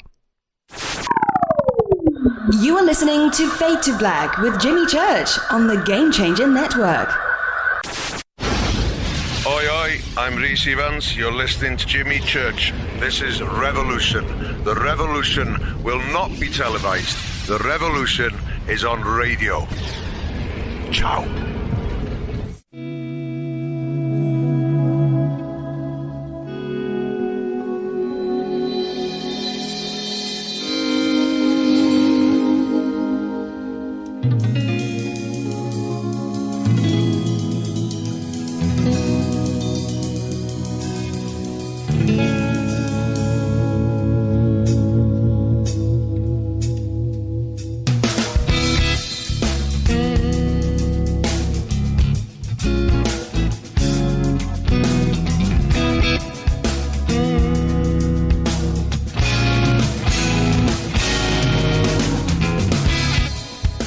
Welcome back, Fade to Black. I'm your host, Jimmy Church, and it's Thursday night. It is Fader Night. Open lines all night long. The call-in numbers are 323-825-5045 or 323-275-9695 or 921-6929. Let's go to Florida. Florida, you're up next. Who's calling? Hi, Jimmy. It's Christina. How are you? I'm doing good, Christina. How are you? I'm doing excellent. Thank you so much for taking my phone call. I've been waiting for this since you went to the premiere of Bob Lazar, and I heard that you were there. Yes, I was. And before we get to your phone call, I just got this in from our producer, Renee. There's some breaking news right now. CNN's offices in New York have been evacuated due to a bomb threat. This was just released. And the offices and studios have been evacuated. 5 alarm bells have rang inside of CNN's newsroom. And this was right after. This is happening now. So there you go. This is developing, and if anything happens, I will break in with that. Thank you, Renee, for that, and we'll stay on top of it. Okay, Christine, how are you? Yes, I'm very good. Thank you, Jimmy. I've been following you for almost 2 years now, so I'm very excited to be with you on Thursday night. Well, right on. How's that going for you so far? Very good after work, and I have a lot on my mind, and I figured that you are the best person to talk to about these matters. Okay, well, I do what I can. Christine. And have you seen the new Bob Lazar movie? I have not. I've been busy with work, but I followed everything that was put out on the internet about it, except I didn't watch the movie yet. So I watched like an hour presentation of Jeremy, and it was very amazing. I really like his work, and I like to mention one of his work, which I think it's amazing, which Dr. Roger Lear is removing alien implants from patient 17. Have you seen that? Oh, yeah. I saw Patient 17 a few years ago, and it's an interesting film for sure. And Roger Lear was a very interesting guy. I only got to meet him once, and he passed away shortly after that. But what are your expectations for the film? Well, I really don't have expectations. I just go with an open mind and see what the information Jeremy put out there and Bob Lazar. And, this is a very touchy subject. And actually, I believe that this is the greatest threshold humanity as a race on the evolution ever faced, what we are standing in front of. So, I feel like that many people are fired up and they're looking for the truth, trying to put together what it means, and I really like it that Jeremy was bringing out Bob Lazar experience, seeing these UFOs and being in one of them, and even talking about it, that he said this word, I know that these alien beings are existing and they were in this ship. And I think many of your listeners and many people are kind of getting over this fact that, okay, we know that we already seen UFOs. Personally, I heard that you have seen one too, right? I've seen many, sure, yes. You've seen many. So I have my own experience. I had family visitation. I seen a UFO a couple of months ago, and I have another experience which I don't really like to go into it because that's a very long conversation, and I don't want to take it away from other people. But what I like to bring out regarding the Bob Lazar movie, that I think that the next question is that we already went through that these beings exist. The question is, what do they want? And have you heard about the Declaration of Human Sovereignty? Yes, I have, and it's you bring up a bunch of very important points, and I think before I get to your last statement, before I get to that, this is, and I agree with you, this is the thing about Bob Lazar. If you go back to those dates, 1990, 91, 92, and what happened in ufology after that, Bob was, and with George Knapp, of course, too, as well. But what he did for research and for knowledge opened up this huge thing, just tremendous on all fronts. And it starts with Area 51 and S4, certainly, but reverse engineering, certainly Element 115.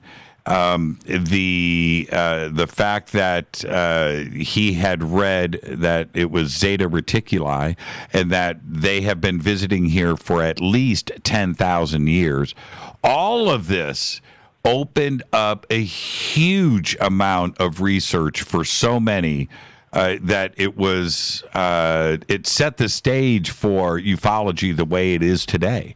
And without Bob Lazar, he was that important. He really changed the landscape. And I don't know how much of it is true or factual. I'm not even sure if that's important. What is important is that he caused so many to look and to research into these other areas where nobody had really considered it in this fashion before. So with ufology, just like anything else in life, We have ufology before Bob Lazar and then after Bob Lazar.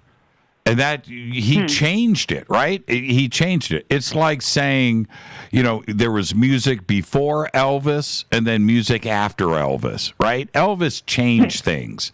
You know what I mean? There are certain and very few. Just like Michael Jackson. Right? Michael Jackson is a perfect example, Christine. Absolutely. I totally agree with that. And so when you look at his impact, you can go right to that time period, and you know why things changed, and it was because of Bob Lazar. He's that important. Right. Now, how much of it is true? I don't know.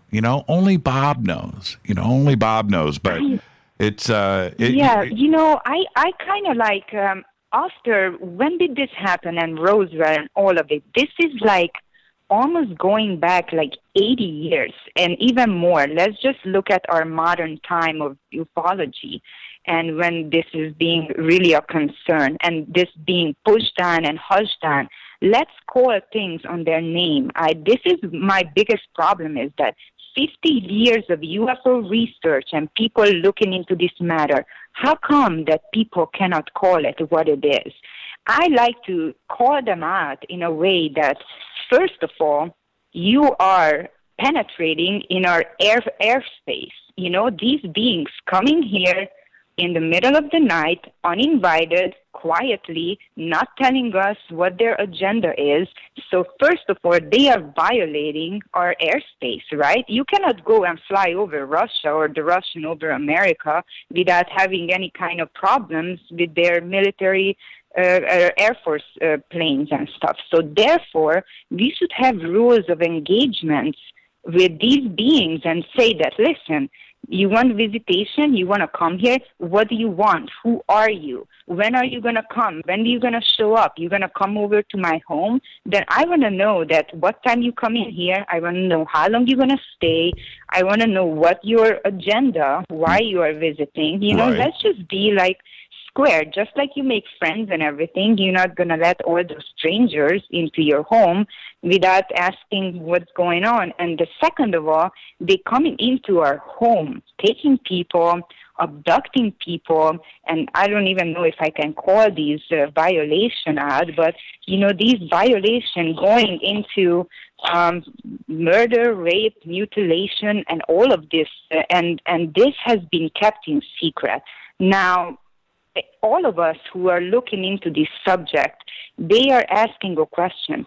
How this can happen, that everybody who's trying to bring out the truth are either put down, murdered, or taken out of circulation. Very few people can really speak the truth, and everybody's welcoming these beings when they are doing a violation. In my family, there was a violation happen. They came in the middle of the night visiting my family, and they were not invited. Right. If somebody comes into my bedroom while I'm sleeping and I get a chance to wake up and catch them, you can count on it what they're gonna say. I'm just a woman. That's right. But that's I'm right. gonna kick their ass. Right. And see, okay, look at it like this, and don't take this the wrong way, because I understand your home is your home, and an invasion of privacy, and I get that. I totally understand it. But look at it this way for a second. When you are walking through the woods, you're walking through the woods. You are not at home. You are now in nature. You're in nature's world. And you're invading their world. You know what I mean? And if you step on insects, or you're killing insects, and are you looking down to make sure you don't step on ants or whatever? Well, are they looking at you as somebody that's invading them? And are you concerned about that? Now, and I know that may sound extreme, but with an advanced alien race looking at us, who are we to them? Are they necessarily right? And if you're a scientist, an anthropologist, some kind of biologist, and you're going down into Brazil and going into the jungles and looking for new species, and you find something, it's brand new and a species that hasn't been discovered, and now it's going to be called the Christine, right? Because you just discovered it, and you take it, and it could be a mammal, it could be an insect, it could be a reptile, but you take it, you throw it in a bag, and you bring it back to Florida to the university so you can check it out and get the science behind it and the DNA and the organs, and you're going to dissect it. You just took somebody's mom or dad away from their family in Brazil. Now, right, but we are sentient beings. Wait a minute. So, isn't a mammal? Are they any smarter or dumber than us? Do they have feelings? Are they able to understand humor? I don't. All I'm saying is we have to kind of look at it from the other side. That's all. I'm not saying that they shouldn't do it, but they may not even understand. That is. Yeah, you're actually right. I think you're right on that. Probably they look at us like just cows, or just another resource. We're still driving cars that burn gas. And so how intelligent are we to them? But anyway, that's the only. And I'm not saying it's right or it's wrong. But I'm just saying we have to just kind of step back a little bit and try to figure out, advance our thoughts a little bit, and think about why they would be, how they would be looking at us. And it doesn't make it. Here's my point. So if they are so advanced and so, over technologically advanced, and they can fly around, and they are, let's say, they claiming themselves that they're spiritually enlightened, wouldn't it be more fair if they don't come here and interfere? Why do they have to take us and take our children, for example? Because, some people welcome abduction. I personally don't understand at what point abduction become of a likable experience. Right. I think this is a pacification program is going on, pacifying people to believing that this is good for humanity, when we are facing the greatest threat. Like, these beings can, with their highly technological advanced machinery, I can't even imagine, they can project thoughts, they can project images of our saints and Jesus and whatever you want to name. So imagine that these beings can come into your bedroom, and then whoever you are believing, Michael Jackson, they project his image or Jesus' image in the bedroom, and now you are a total believer that yes, that Jesus showed up. And imagine that in the Word, how many people are following this certain religion? Now, these leaders can be manipulated to make us believe that, well, yes, welcome the visitors. We're going to just bless them and put them into society.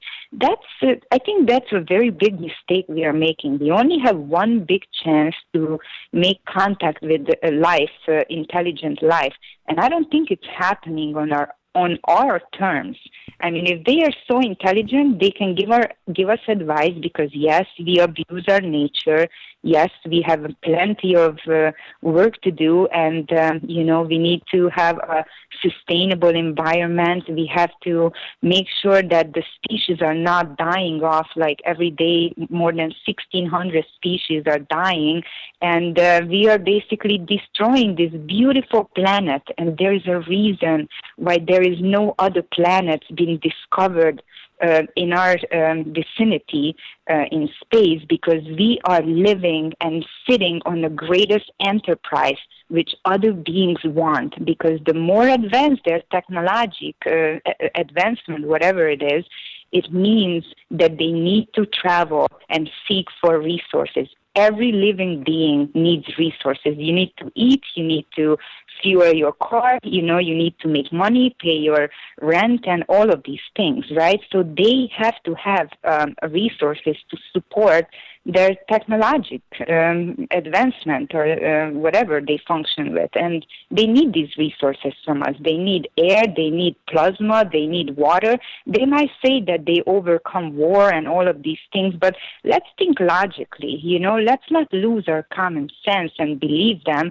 I want to see and face to face, and maybe not in my living room because they are not welcome in my house. And any out of space visitors who are listening, I have a message for them that they are not welcome here. I don't approve that they taking human beings. I don't approve them to visiting my family and taking the children and doing all kinds of experiment on them. I don't approve this. And they need to leave. And when we are ready for contact, then we can do it as grown-ups. And don't come here and take our resources. This is our planet, and we need it because we have more than 7 billion people living here. And we have to grown up and take hands in our matter. But, these things need to be said out, that abduction, hybridization is not okay. They hybridizing human beings with their race so they can plant them into our society. This is their deepest secret, which they would not want us to be. They don't want this to be revealed. And this is the biggest thing what's happening in our world. These hybrids are already walking amongst us. You already interviewed Dr. David Jacobs, and he can talk about this in great details. Over 1,000 people he investigated and did research on it. This is the real stuff. Underground bases and all of these things, they hide their planes and UFOs in large body of water, in mountainous tops, on places where people hardly don't go. People are disappearing in national parks. David Paulides talks about it in Missing 411. This is very serious subject, and this is not okay with me. And there are many other people who are abducted. They are being ridiculed, and implants are being put into them. This is not okay. It's not okay with us, and we need to stand up for our future generation, for the children. We need to unite and pull together because this is the greatest threat for humanity, that we're destroying our planet and making contact with other intelligent life. And freedom is everything. Our sustainability directly connected with our freedom. And I'm not this smart to figure all of this out. I followed The Allies of Humanity by Marsha a year ago. You made an interview. I'm forever thankful for you for that because that interview is the pure signal, That's the pure signal that's coming from that. And I love humanity. I want humanity's well-being, and I don't want those millions of people being abducted. That's not okay. It's not right. We need to stop this. Thank you so much, Christine. Great phone call and a first-time caller, too. Thank you so much. Thank you, Jimmy. Thank you so much. I'll talk to you soon. Enjoy the rest of your weekend. That's Christine in Florida. Thank you so much. Let's go to Colorado. You're up next on Fade to Black. Who's calling? Jimmy, Casper Parks. Hey, Casper. Your comedy relief. Your comedy relief for tonight, real quick. Yeah. Okay, ready? Yes. All right. You're familiar with mysterious lights in the sky. Yes. And mysterious sounds and booms. Yes. And mysterious smells that pop up from time to time. I've had a few of those. There's a few of those going on right now in the bunker. Okay. And, shortly after midnight on the 6th, this mysterious smell is all over Michigan, saturated everything. And I figured out what it is, Jimmy. It's the smell of Prop 1. The smell? What is Prop 1? What is Prop 1 in Michigan? Okay. 10 days after the election was certified, recreational cannabis became legal in Michigan, which is the 6th of December. Shut up. Is that true? Yes, correct. No. Is that true? Yes. I did not know. But You cannot carry 2.5 ounces. You can have up to 10 ounces in your house. However, it has to be under lock and key. Like 7.5 ounces, it has to be under lock and key. You can grow up to 12 plants at this time. They're looking at sometime in early 2020, spring 2020, before the shops open up. The first dibs are going to be for the people who are selling medical cannabis now. They'll get first dibs on license processing. Michigan has a 6% sales tax, and there's a 10% sales tax on cannabis for recreational. It's going to be split up at 35% to roads, 35% to schools, 15% to local governments that have cannabis businesses within the jurisdiction. They're estimating it'll put $140 million by 2023 into the school fund. That's the current estimate on it.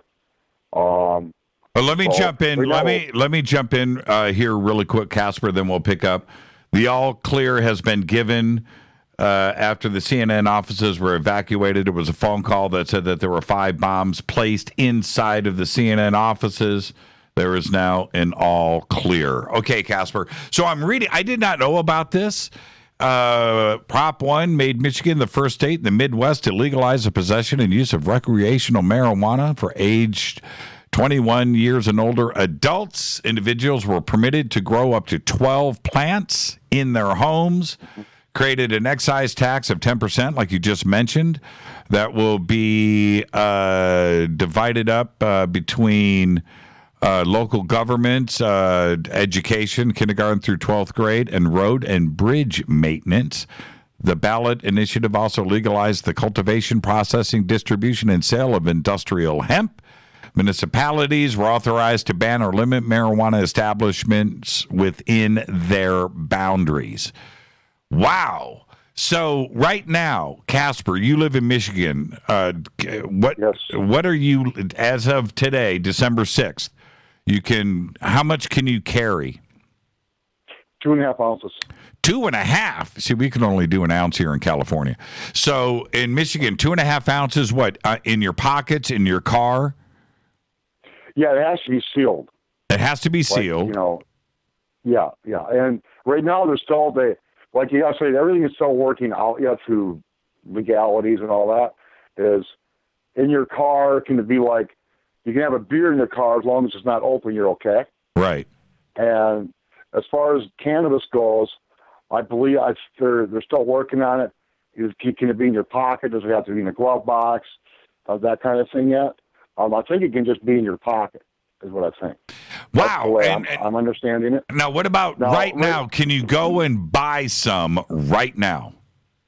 No. Oh. No. But they have 12 months from today, from December 6th, to start processing licenses. Right. And so they're saying it's probably going to be around spring of 2020, maybe. That's what they're guessing. Can you smoke it on the street? No, you can't smoke in the public. You can't smoke in your front porch if it's not enclosed, I guess. Mm-hmm. The driveway, the sidewalk. In your backyard, it's not considered public. Inside your residence, friend's residence. I know they're talking about opening micro grows, which would be similar to a microbrewery. Mm-hmm. So I'm going to assume you could go in there and smoke. Mm-hmm. It's going to be kind of, a lot of that's going to depend, because a lot of places have regulations now where you can't smoke inside certain buildings. Right. So, it's all going to have to play out.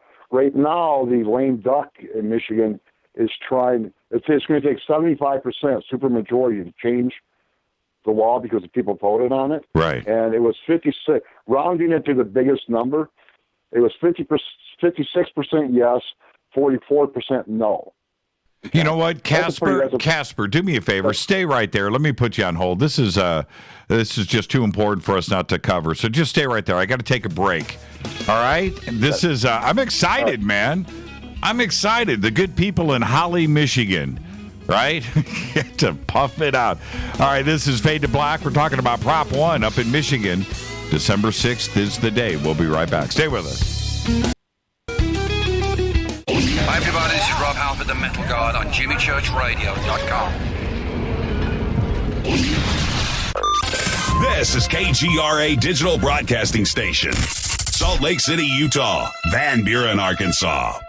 Poor water quality is a major health issue, and it's only getting worse. Municipalities can't keep up, standards have dropped, and pollutants are increasing. Where does it all end? It ends by keeping the pollutants outside of your home with HydroCare's advanced systems available at Wave Home Solutions. No less than the best purification materials and processes have been developed by HydroCare to provide you with healthy, clean water for drinking, cooking, and showering. HydroCare far surpasses the competition in removing chlorine, odors, iron, lead, chemicals, limescale, and much more. Don't settle for less when it comes to your water. We'll take care of the toughest water problems for you, whether it's from a city or well source. Satisfaction guaranteed. For more information, call 888-997-WAVE. That's 888-997-WAVE. Or go to bestwater123.com. That's bestwater123.com. Wave Home Solutions for a healthy, comfortable home. Your contact for current news and trending topics. KGRARadio.com. Does your basement or crawl space have a damp, musty smell? Well, watch out. That's a sign of too much moisture and not enough ventilation. And that can mean increased mold growth and the buildup of harmful toxins and gases. Don't bother with a dehumidifier. It just circulates the same unhealthy air. Now there's a better way to remove these dangers and odors. It's with the computerized Wave Moisture Control Unit that reduces moisture and expels pollutants. We replaced our old dehumidifier with the Wave unit, and in only 3 weeks, our basement is dry and the musty smell is gone. Wave units require no maintenance, no buckets of water or filters, and costs only pennies a day to run. Breathe better, live healthier with an affordable, no-maintenance Wave unit. Call 888-717-WAVE, 888-717-WAVE, or visit dryhealthyhome.com, dryhealthyhome.com. Ride the wave. Wave Home Solutions for a healthy, comfortable home. This is Jimmy Church of Fade to Black, and I only drink Fade to Black blend coffee from River Moon. Just click on the River Moon coffee banner at jimmychurchradio.com. Promo code F2B blend. So are you tired of being tired? Well, then it's time to get the tea. Hey, it's Lisa here to tell you about this all-natural, all-organic tea I've been drinking that has had great results for over 20 years. It's called Life Change Tea, and it's specially formulated to help detoxify and cleanse your kidneys, liver, colon, and blood all at once. The colon is one of the most ignored organs in the human body. The faster that waste is eliminated from the body, the less time that waste sits in our intestines, spreading toxins to our bloodstream. This tea helps cleanse chemicals caused by outside intruders from our entire digestive system. And get this, weight loss can be a side effect. And with continued use of the tea, you can experience clearer, healthier, younger looking skin, increased energy, and a happier outlook on life. So if you're tired of being tired, get the Life Change Tea at getthetea.com. That's getthetea.com. And like me, you'll be glad you did. Did you know that when you're on the road with limited data or Wi-Fi available, you can still listen to every minute of Fade to Black by just calling 605-562-4482. No smartphone, app, or internet needed. It saves your data plan and no extra cost if you have unlimited minutes. Just call 605-562-4482. You can listen to me, Jimmy Church, on any phone, anytime, anywhere. Go Beckley Tappy.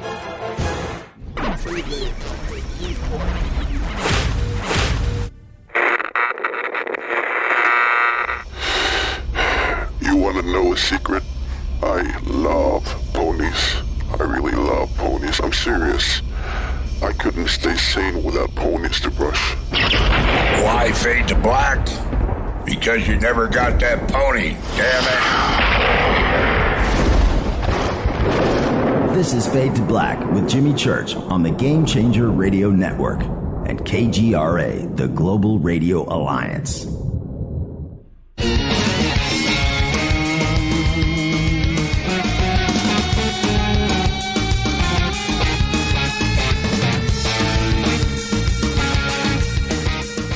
All right, welcome back. Fade to Black. I'm your host, Jimmy Church. Open lines Thursday night, Fader Nights, 323-825-5045. or 323-275-9695 or 818-921-6929. And on the line, we've got author Casper Parks with us, who is I did not know that Prop 1 in Michigan, as of today, December 6th, pot is now legal for recreational use statewide in Michigan.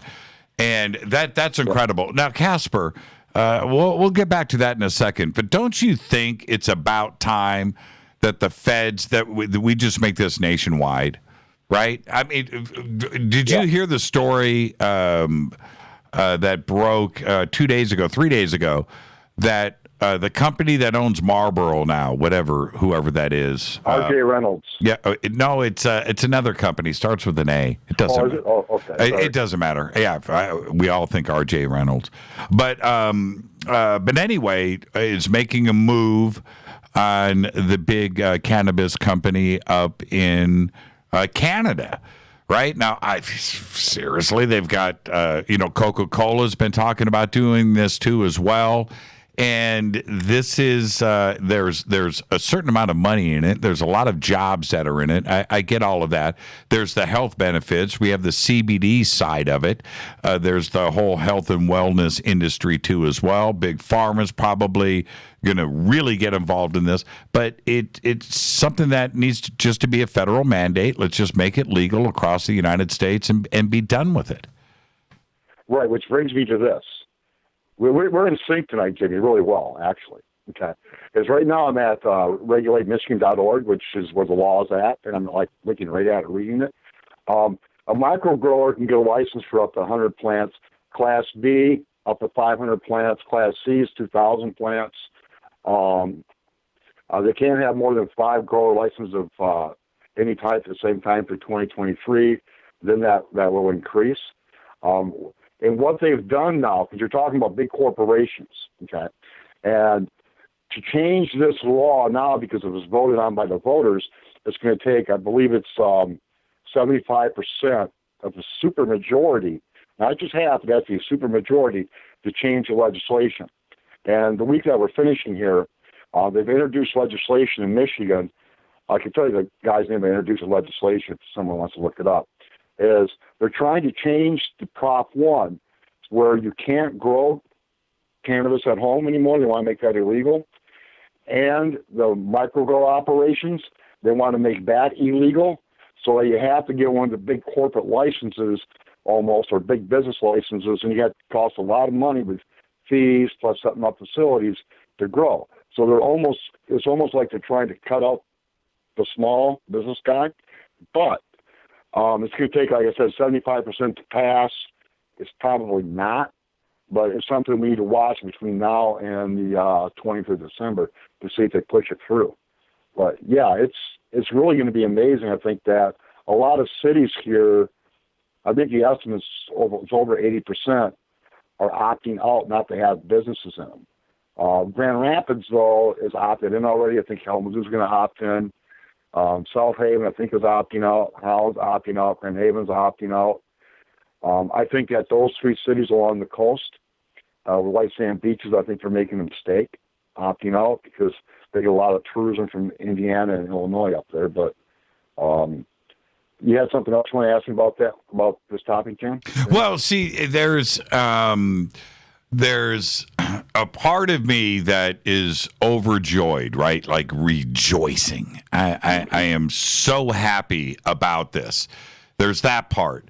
And then there's another strange part about this that I feel, okay, and I'll tell you, I'm just going to cut to the chase. You go down to Venice Beach right now, okay, which is a huge tourism spot here in Southern California. And I love it. It's great. I've spent a lot of time down there with my family. And you go down to Venice Beach and you walk Venice Beach. And now it has turned into, it's always been strange and weird and cool and kooky. And, You've got, jugglers with flaming things that they're juggling and guys on unicycles. And you have Muscle Beach and you have all the basketball tournaments and, white men can't jump, all of that stuff. That's going on. You've got all the vendors. You've got the food and the T-shirts and the craziness and the sunglasses. It's all of that, right? It's so much fun. And it goes on for about a mile or two. But now when you go down there, it's every 10 feet. You've got some guy out pimping a doctor that will cut. This is before it was recreational, right? And every 10 feet that you can have a doctor that will give you a script right now. And they're like out there with families and stuff. And it was like this intrusive thing. And you can smell the weed, and so you go in and get your prescription, and then you can go and buy it right next door at the shop next door. And it was this money-grabbing, uncomfortable thing that happened when it was medicinal. Now it is legal. And so now when you go down to Venice Beach, it's like this most intrusive thing where you can't walk down there with your 5-year-old kid, on a family vacation from out of state and walk down. It just feels weird. It's like it's gone too far.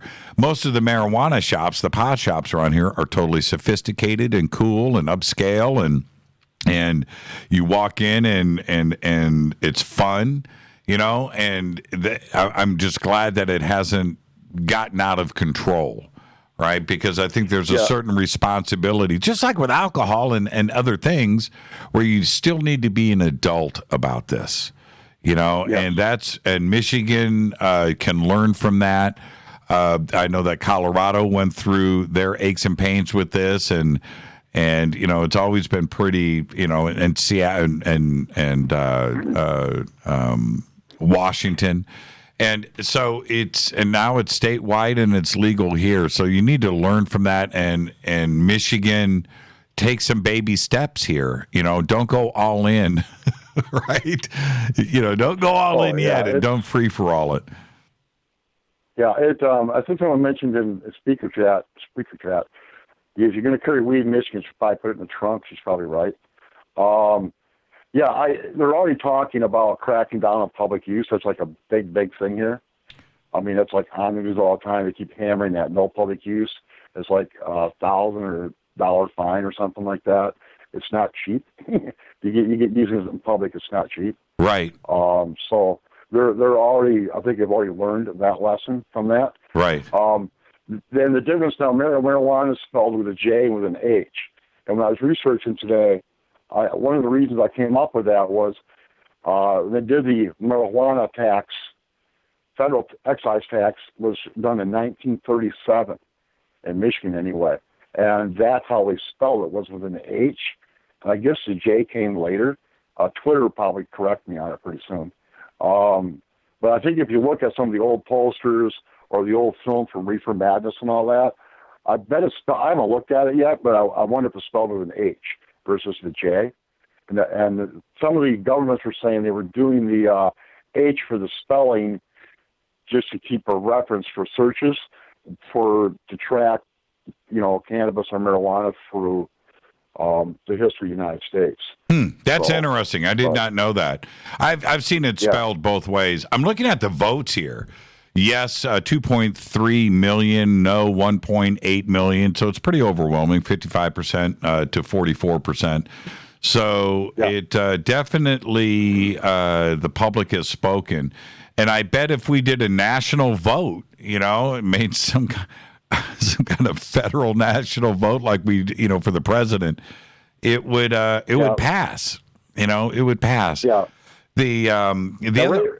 Right now, someone can give it to you, but you can't buy it. Now, this is what they were doing here in Southern California. They're working on this now, where you can smoke in, like a lounge, right?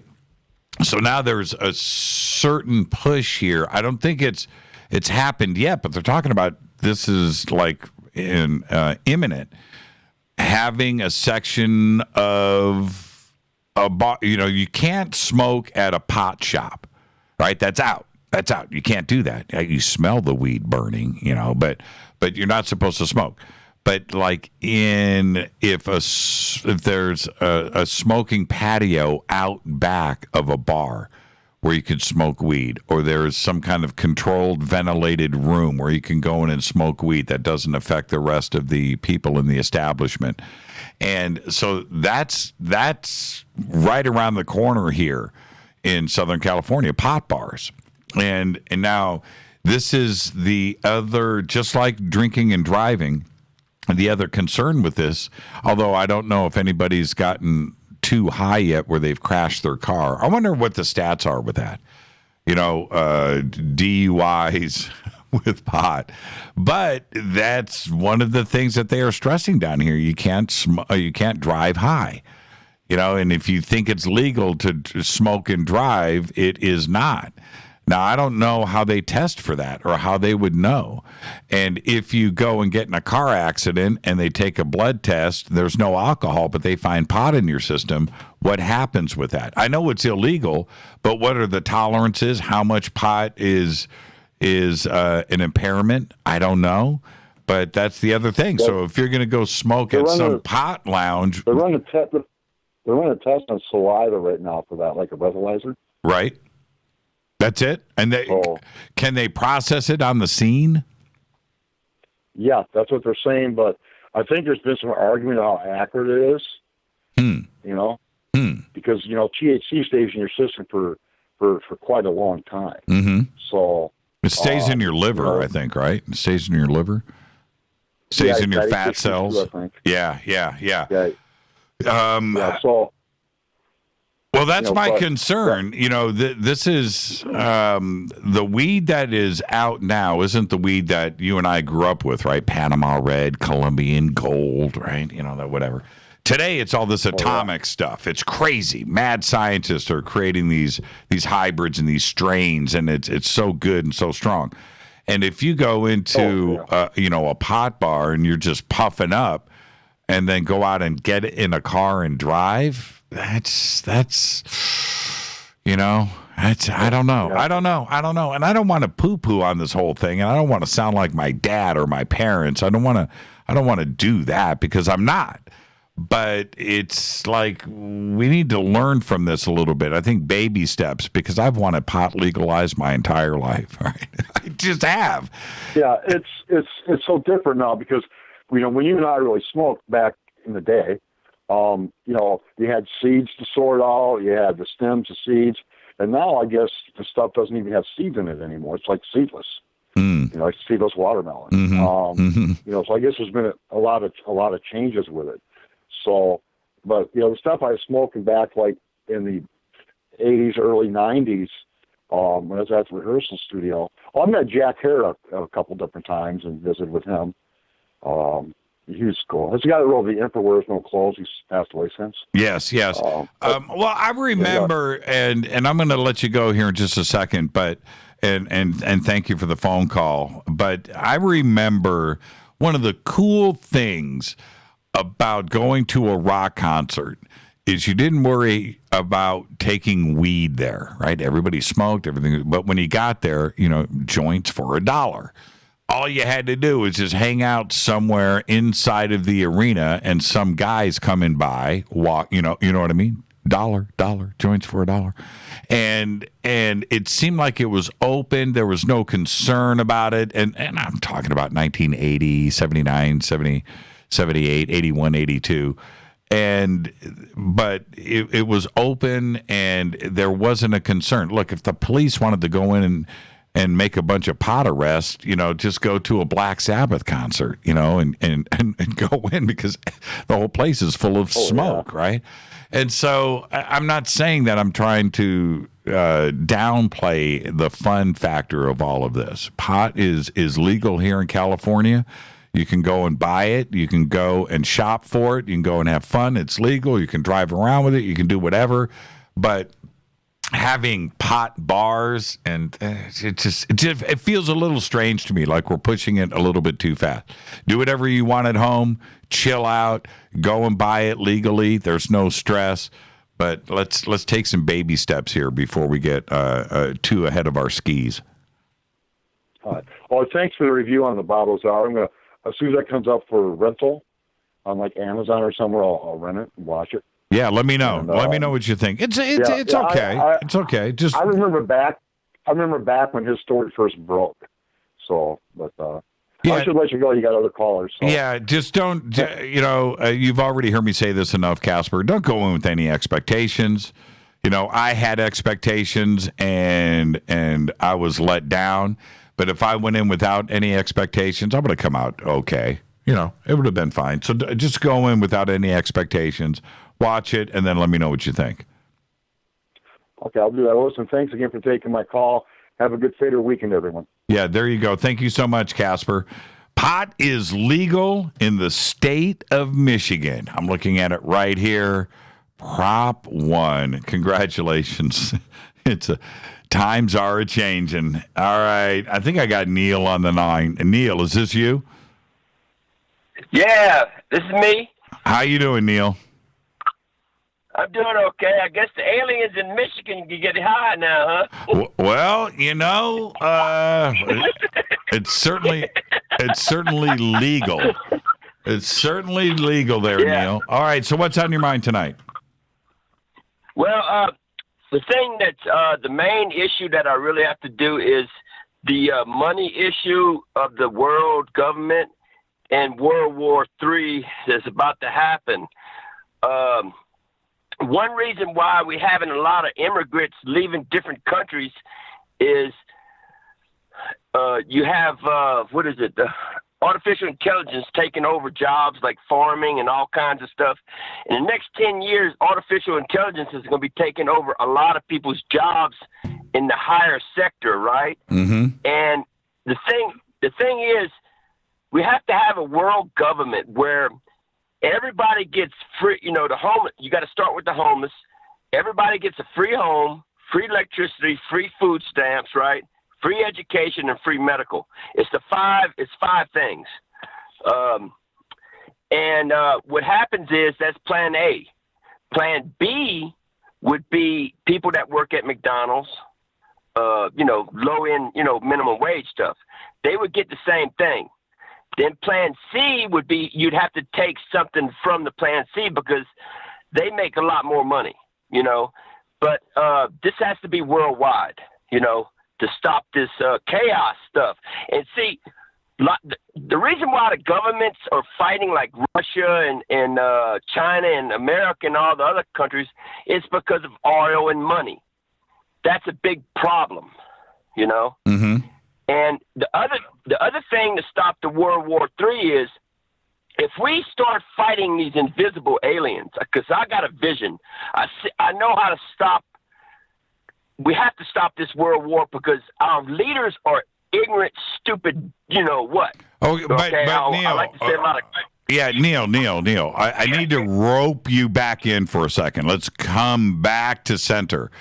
You said that the reason why we have so much immigration today into the United States is because artificial intelligence is taking over their jobs in foreign countries. Do you have examples of that? Well, it's not just that. It's just the problems in the country. They just like when I went to Mexico, Mexicans don't have welfare. They don't have a lot of stuff that the government has. Europe is having problems like France is having a lot of problems with immigrants coming in there from leaving, from crazy countries. Mm-hmm. But there's a lot more. But in the future, what I'm saying is artificial intelligence is computer, I'm going to give you an example. What about the car industry? You know how many computer machines they have now, So it's taking away welding jobs, But in the next 10 years, I heard, we're going to be losing a lot more of the jobs, and a lot of people are worried about it. Yeah, I'm worried about it. I'm in agreement with you there. But there's another aspect to this, at least for me, Neil, that the image for the United States, if you are outside of this country, and you don't have a lot, the image of the United States is pretty bleeping appealing. You know, fun, clothes, music, cars, homes, money, jobs, fun, entertainment, this, that, every city. You see the United States as being very appealing. Now, there are people right now, as soon as I say this, from France or from Spain and from England or Germany or the Netherlands or Japan, they're going to email me and go, dude, I love my country. It's so much better than the United States. You don't know what you're talking about. The United States is messed up. So I'll get those emails, and I get that. I understand that. But there are things about the United States that are projected out there constantly about how great this country is. And that is a reason for a lot of people to come here to just hang out and have fun, you know, and get a great job and do these things and live this lifestyle that is projected on them. And I totally get that. For a lot of people, when they say the United States, the roads are paved with gold, well, we know that they are not. But for a lot of people on this planet, for a lot of people on this planet, they are paved with gold. To them, it is just that, you know, and that's really the truth. So, is that the cause of? Yeah, I mean that's a big appeal to a lot of people to come and move to the United States and potentially leave where they grew up and their families and their history and their family dynasty and all of that. They are so willing to leave all of that behind. I mean, how bad is it? How motivated are you to move to the United States and just leave everything behind? Well, they don't have jobs. One thing, that's one problem they have. Sure. And another thing is, you know, they don't have benefits like the United States and all that stuff. But if you do a program where it's a worldwide thing, that means all the governments like Venezuela or, you know, all them countries that's coming up through Mexico, if they have these benefits there like they have in America, guess what? They're not going to come here. And we don't have to worry about terrorism. The biggest problem Trump has, and I have with it, is the terrorism that all the criminals are coming across the border too with them, and you know, so and they're taking American jobs. Yeah, they're taking American jobs too. That's possible. I mean, that's possible, but you have the possibilities of terrorists just landing here on an airplane or coming over here on a Norwegian cruise lines, you know, on a ship in first class. It's you know, I'm not that concerned with that. If you're a criminal, look, Neil, if you're a criminal, you're going to figure out a way. If you're a criminal that lives outside of this country and you want to get into it, you're going to figure out a way. All right, it's not so you can't stop. Yeah, but see, I'm trying to stop World War III. You don't understand. I had a vision a long time when I was a little kid, and it came true. You think World War III is going to be caused from immigration? No. No, it's not that. Okay, it's about good. greed. You don't understand. It's about greed. It's one thing. The biggest problem we have is China and Russia went the other way. We thought they were going to try to be free, you know, and have a democratic thing, but the dictators took over. Okay. That's the biggest problem we have. So I don't know who's going to do the first strike. There won't be one. There won't be one. There won't be a world. No, there's not going to be a World War III. I mean, if there is, then what are you and I doing talking right now? Shouldn't you and I be building a bunker somewhere in Canada? Right out in the middle of a field, shouldn't you and I be digging into a mountain or something and stockpiling? No, we're not, because there's not going to be a World War III. I mean, look, a World War III ruins it for everybody, not just us, right? If you are a billionaire, right? You're some crazy new world order Illuminati, cabal, right? And you want to go and ruin this planet so you can live underground for the rest of your life? What's the joy in that? You don't get to drive your Ferrari? What's the joy in that? Yeah, but you got that North Korea dude. He's like really threatening to blow us, blow us up. But that wouldn't be World War. China's saying the same thing. They're saying getting ready for war. I mean, this is a dictator saying we're getting ready for war. Sure. We're the only one they're going to be fighting, man. Well, but France, Russia, Spain, United Kingdom, Brazil, I don't care. Pick a country, China. Everybody is always in a defensive posture. Everybody is always prepared, so, and you and I didn't, I've got to head towards a break here. I've got 6 seconds left. You and I didn't live through World War II. But imagine that for a second. Imagine that. Every country on this planet shooting at each other. That was crazy. And nobody wants to go through that again. Nobody wants to go through what happened in Japan. And I just don't, I really we got honestly. Nuclear bombs, though. It's different now. I know. Nuclear winter. I mean, that's right. The radiation that's coming from the Japanese tsunami has poisoned the whole California coast. That's right. Neil, I got to head towards a break. My man, I got to head towards a break. All right. So enjoy the rest of your weekend, and I will. I'll see you over on Coast to Coast AM. Okay. Yeah. Thank you, Neil. This is Fade to Black. This is Thursday night. It is Fader Night. Open lines all night long. I am your host, Jimmy Church. I got to take a break right here, and I'll get back to your phone calls next on the Game Changer Network and KGRA, The Planet. I'll be right back. Stay with me.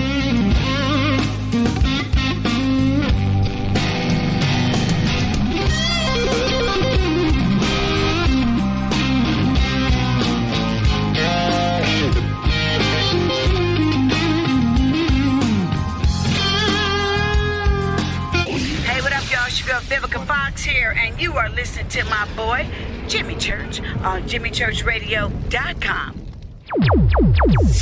Despite popular opinion, reading a book will not make you smarter. But listening to Jimmy Church will. Hurricanes, earthquakes, wildfires. This year we've experienced more than our fair share. This is Jimmy Church of Fade to Black, and last month I decided to make sure my family does not have to worry about food should we get caught in a real emergency situation. Introducing Numana, a healthy, storable product that tastes so good that you'll want to eat it every day instead of just during those times of duress. All Numana products have a 25-year shelf life, are MSG and GMO-free, no preservatives, and are made in America.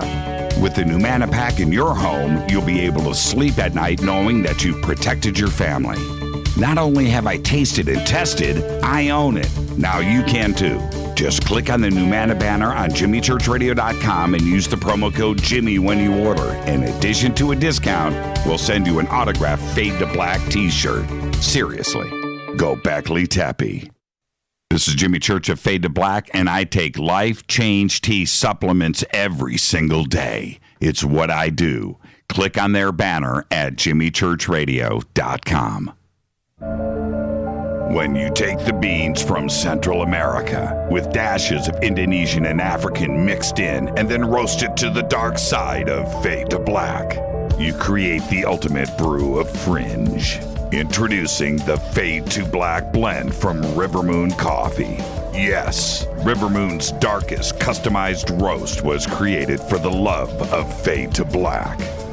The alchemy of masterful roasting and smoking the beans is in every sip of this full-bodied, dark Java. I need my coffee dark, deep, with distinct bittersweet chocolate highlights, just like the bunker. Leaning further into the darkness of the roast is Fade to Black blend from River Moon Coffee. Just click on the banner at JimmyChurchRadio.com and use the promo code F2BBLEND for 15% off of your order today. Go Beckley Teppy.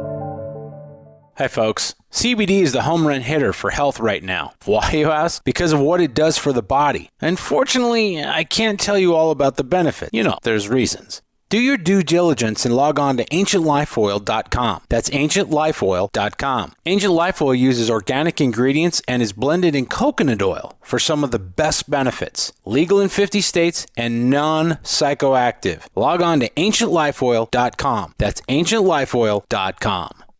This is Jimmy Church of Fade to Black, and my family is safe because of Numana Emergency Food Storage. Just go to the Numana banner at jimmychurchradio.com. Promo code Jimmy10. Are you intrigued by Paranormal Talk Radio? You'll love the new Paranormal Radio app from TalkStream Live.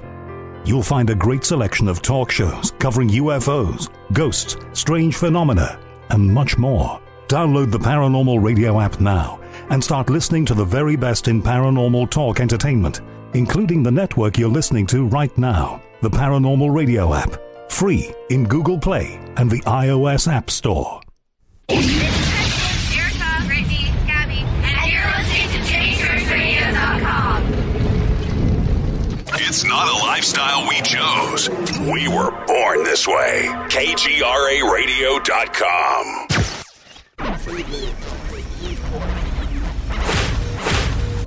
This is KJCR at JimmyChurchRadio.com.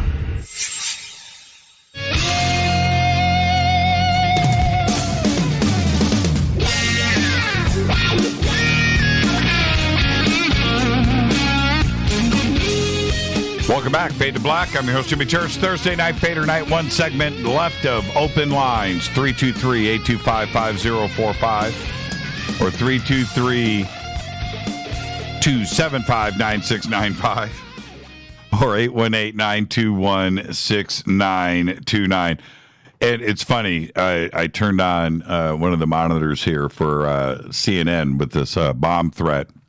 And now the headline over on CNN, you just got to love, man. You know, I'm going to turn this off. Kevin Hart steps down for the Oscars, and that will kill any. I just don't like watching the news. Kevin Hart steps down from the Oscars. This is headline news right now on CNN. All right, let's go. Let's go back to the phones. Let's go to Miami. You're up next on Fade to Black. Who's calling? Are you there?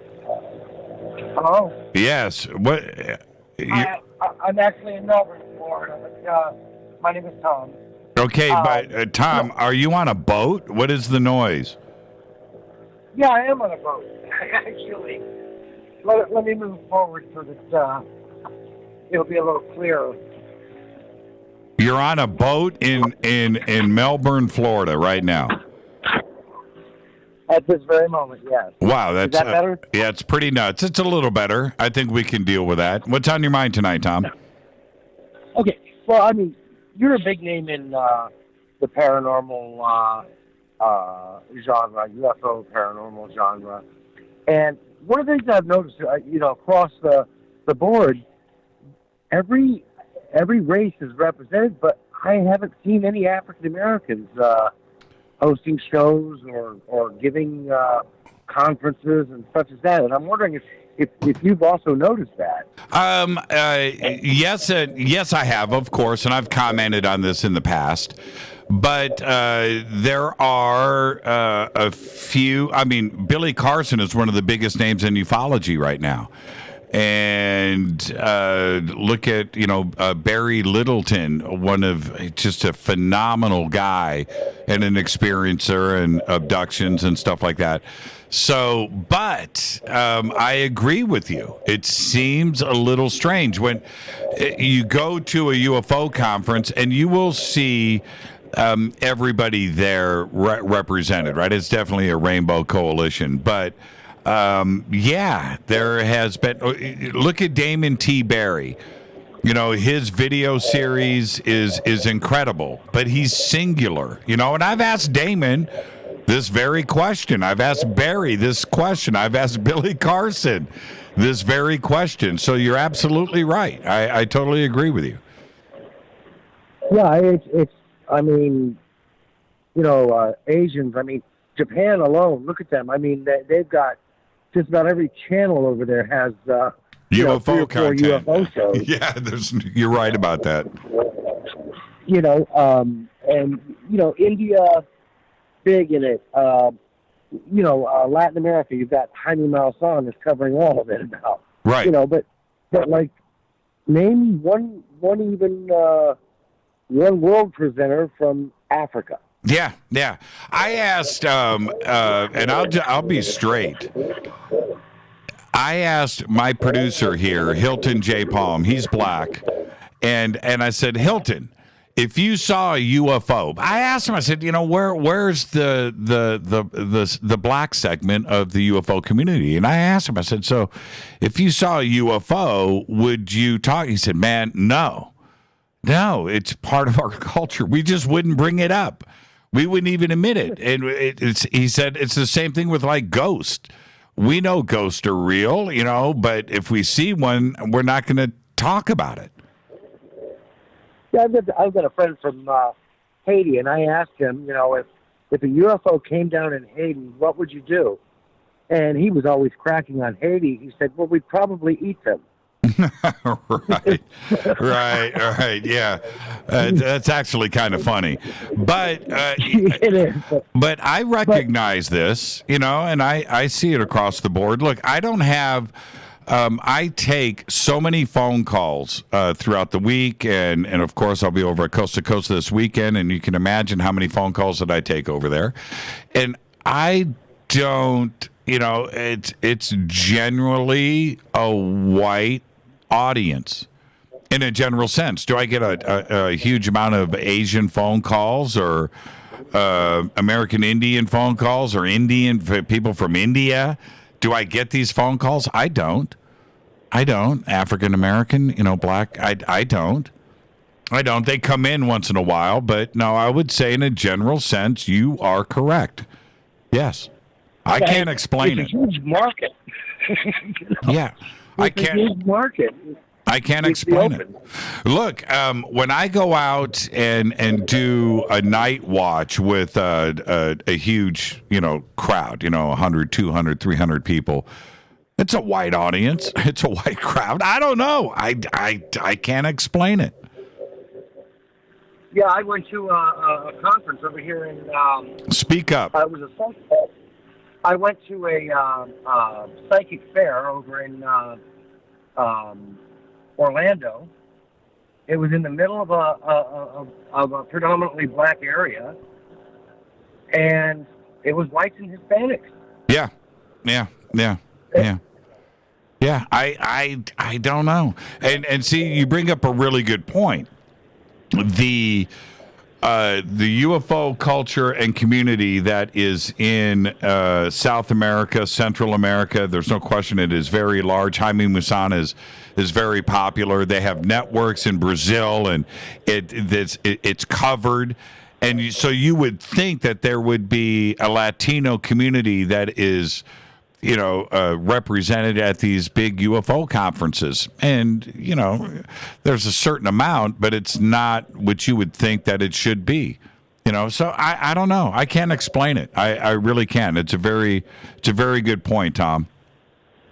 Maybe if you had one in Spanish, you would have a greater Hispanic. Yeah. You might be right there. You might be right. You just might be right. I remember what's his name, Camacho. I'm trying to think of his first name. He's a radio guy. He's the Art Bell of Mexico, and he did a Latino conference here in Los Angeles last year or the year before. I do remember that. I don't know how many people attended. He asked me to go down. And I couldn't. I was on the air that night, and I couldn't do it. But I did want to go and see what was going on. But thank you for the phone call, Tom, and thank you for bringing that up. You're absolutely 100% correct. Well, have a great night. You too, Thanks. Tom. Thank you so much, and enjoy your drive on the boat there. Thanks. Yeah, thank you so much. I could tell he was on a boat. You heard that. I could tell he was on a boat. But he brings up, look, Damon T. Barry, The Knowledge of the Forever Time, episodes 1 through 8. Incredible production, incredible work. Damon T. Barry, voiceover, news guy, worked for Disney, executive of a golden voice. What a throat he has, right? Great video series. Well watched, well represented, but he's, and Billy Carson, just tremendous work. But that's really, it kind of stops there. Barry Littleton, who came forward and has been on this show with me a few times and also over on Coast to Coast. But I've asked, I remember asking Barry the same thing. It's, I recognize it. I see it. I have eyeballs. I get it. I understand. All right, let's go to Sacramento. I think I know who this is. Who's calling? Hey, Jimmy, it's Deb. Hi, Deb. How are you? Hi.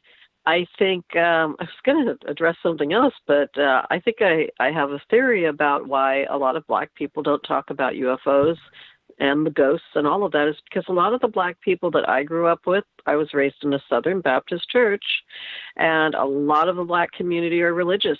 And so if you go down that road and you start bringing that stuff up, they judge you, they consider you a backslider because it goes along with if you try a Ouija board, you're a backslidden Christian, and there's a lot of judgment and condemnation that comes with it. And that's why they don't speak out. I'll go with that. I think that has a big part to do with it. Sure. I really do. I really do. And then Neil was talking about, world, money being distributed evenly and technology replacing our jobs. And they projected just with Amazon alone that like in the next 10 years, 40% of the jobs will be taken by robots. And one of the solutions that's being experimented with right now, and I'm sure you've heard about this, is called universal income, universal basic income. Have you heard about it? Oh, yeah, absolutely. I've done a lot of research into it. Me too. And they're looking at that. They're getting actually really good results with the cities and the places that they're trying this with. And for the last 2 years in a segment of, in Oakland, California, they picked a certain segment of Oakland and residents there who are low income already, and they give them a base income of $2,000 per month for 2 years. And they're monitoring to see what kind of results come out of that. And the results, and they've done it in England, and I'm sure you know it because you've researched it, places all over the world, they've given it to homeless people, and the results have been very positive. And so because the results are being positive, because it's actually costing less money, to do the basic income, they're looking at it as something that may be distributed to everybody, no matter what your income base is or whether you're working or not in the future. That's something they're actually considering because so far the demographics show that it's cheaper to do that. Well, this is the way that I would do it. And this has been, there's a few countries right now that are doing this. And it would be this.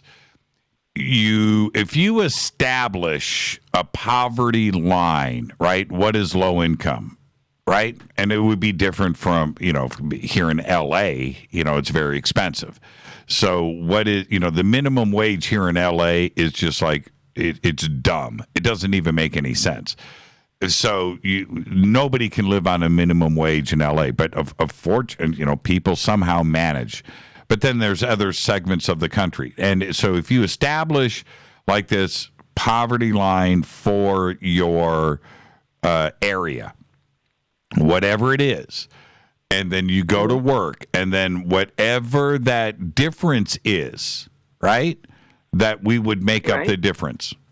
Right? So everybody could at least meet those minimums so that you could have a roof over your head, food, car, insurance, and take care of your kids. So you could have a minimum, level met, whatever that may be. But you have to have a job to get it. Right? Okay, yeah. and that's and I is it socialism? I just think it's being a humanitarian, and it's everybody should have some self-respect and some self-worth, and let them know that they are recognized and that people care about them. You know, and there's a certain amount of that should happen. Okay, I'm going to tell you something. I didn't even tell Rita that this happened, but last week, okay, and this is what I'm talking about. A little bit goes a long way. And I was at a supermarket, and it's about 11 o'clock at night. It was after the show, and I can't. You know, I hate telling, but hopefully me sharing this with everybody will motivate people to do the same thing. All right.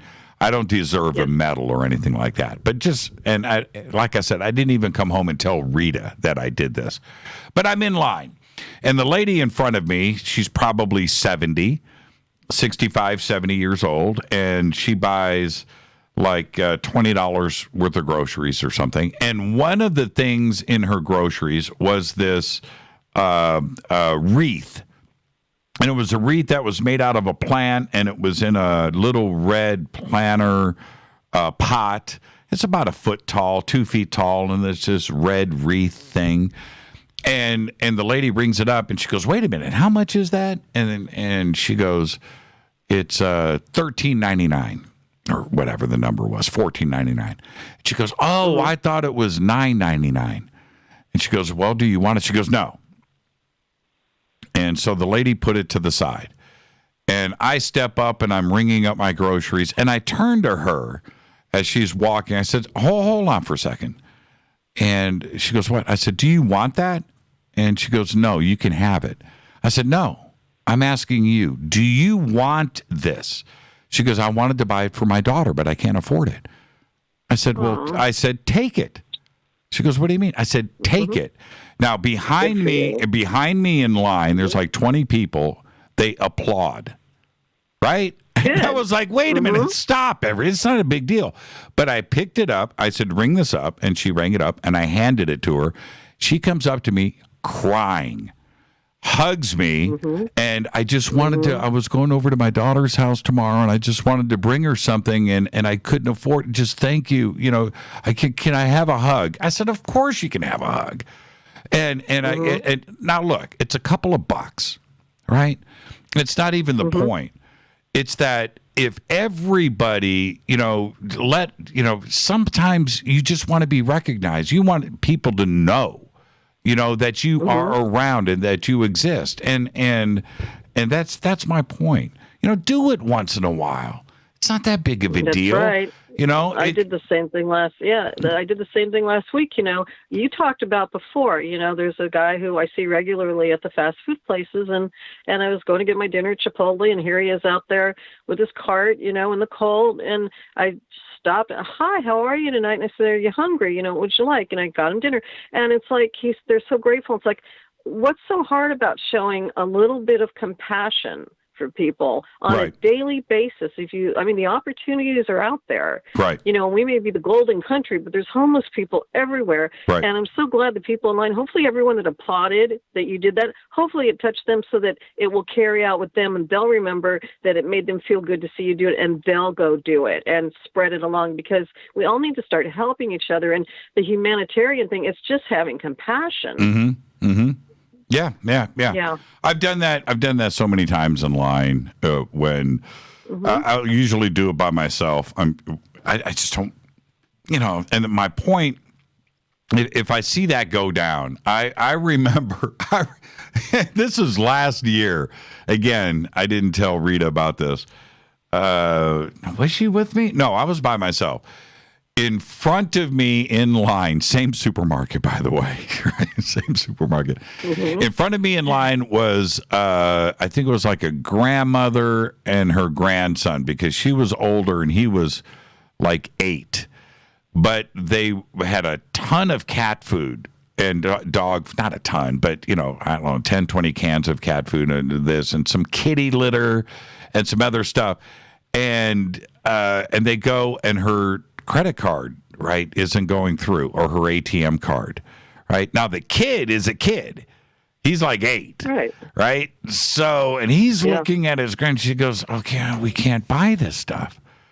And I said, wait a minute, what? And she goes, oh, man, that's, our dog and our cats, and we came out. I said, I'll take care of it. Let's get it in bags, and you can go. What? Yes. Just seriously, don't trip. And I didn't want her feeling bad in front of this young man that's standing there that is, helping her. So anyway, but that's just do it. Right? Just do it. It's okay. It's okay. Let somebody know, and just seeing their reaction where nobody does this stuff anymore. They're surprised about it.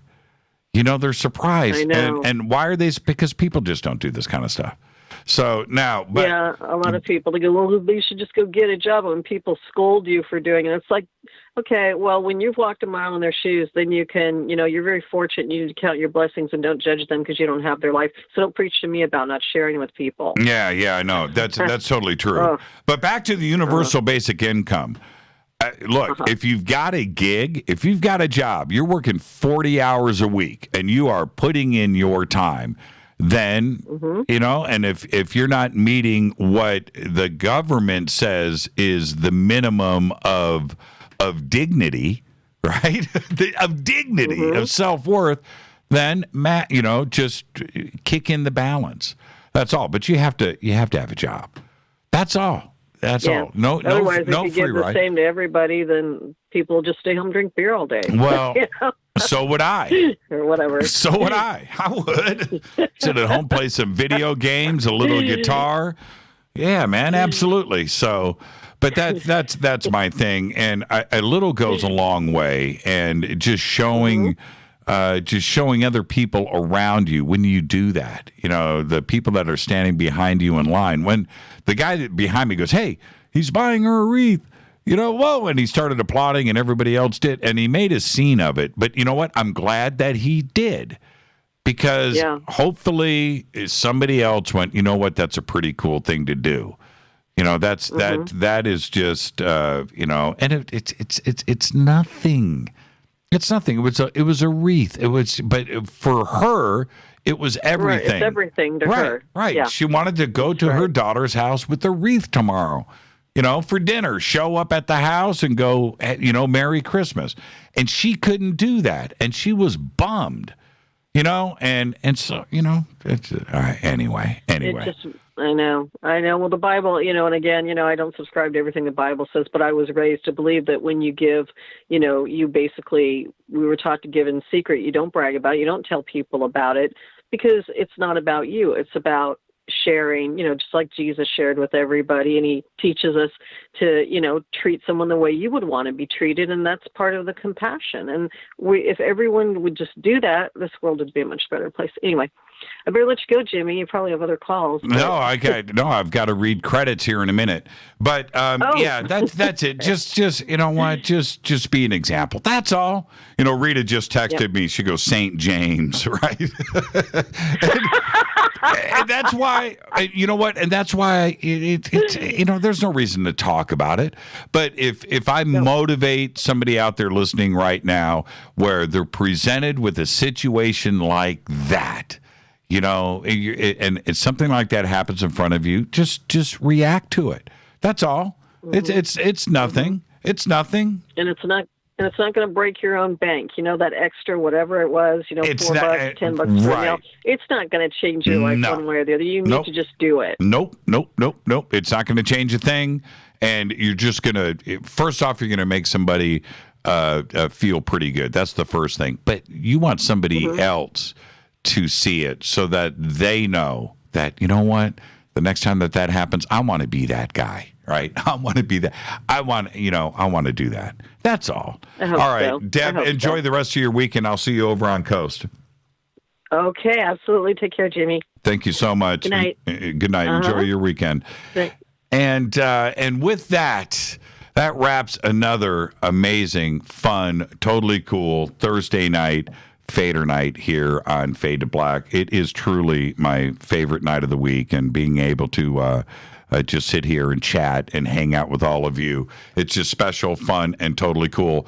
Now, I get to get out of here, shut the bunker down, go and pick up some food and go hang out with my family. We're going to binge watch The Marvelous Miss Maisel. Are you guys watching that? We are. So that's what we're going to do tonight. And I'll brave the wind and the cold and go and hang out with the family because I'm off tomorrow. I'll see everybody over on Coast. Coast Friday, we're doing, or Saturday, Robert Zubrin. We're going to be doing some Mars. And Philip K. Dick's wife is going to be with me. And we're going to talk about the life and times of Philip K. Dick. And then Sunday night over on Coast, I've got Scott Wolter over there for the full evening on Sunday night. So come and hang out with us. It's going to be a lot of fun. With that, I am out of here. Fade to Black's executive producer is Rita Camarion. Show is produced by Hilton J. Palm, Renee Dennis, and Bob. Announcers are Steve Harder, Gene Vito, and Mark D. Kovar. Webmaster is Drew the Geek. Music, Doug Aldrich. Intro, Spaceboy, spaceboymusic.com. Fade to Black is produced by KJCR for the Game Changer Network, and syndication is KGRA, The Planet. This broadcast owned and copyrighted 2018 by Fade to Black and the Game Changer Network. It cannot be rebroadcast, downloaded, copied, or used anywhere in the known universe without written permission from Fade to Black or the Game Changer Network. I want to thank Teresa Yanneris for coming in tonight. I'm your host, Jimmy Church. Follow me on Twitter at JChurchRadio. I'll see you Saturday night over on Coast to Coast AM. Until then, everybody be safe. Go Back Lee Tappy.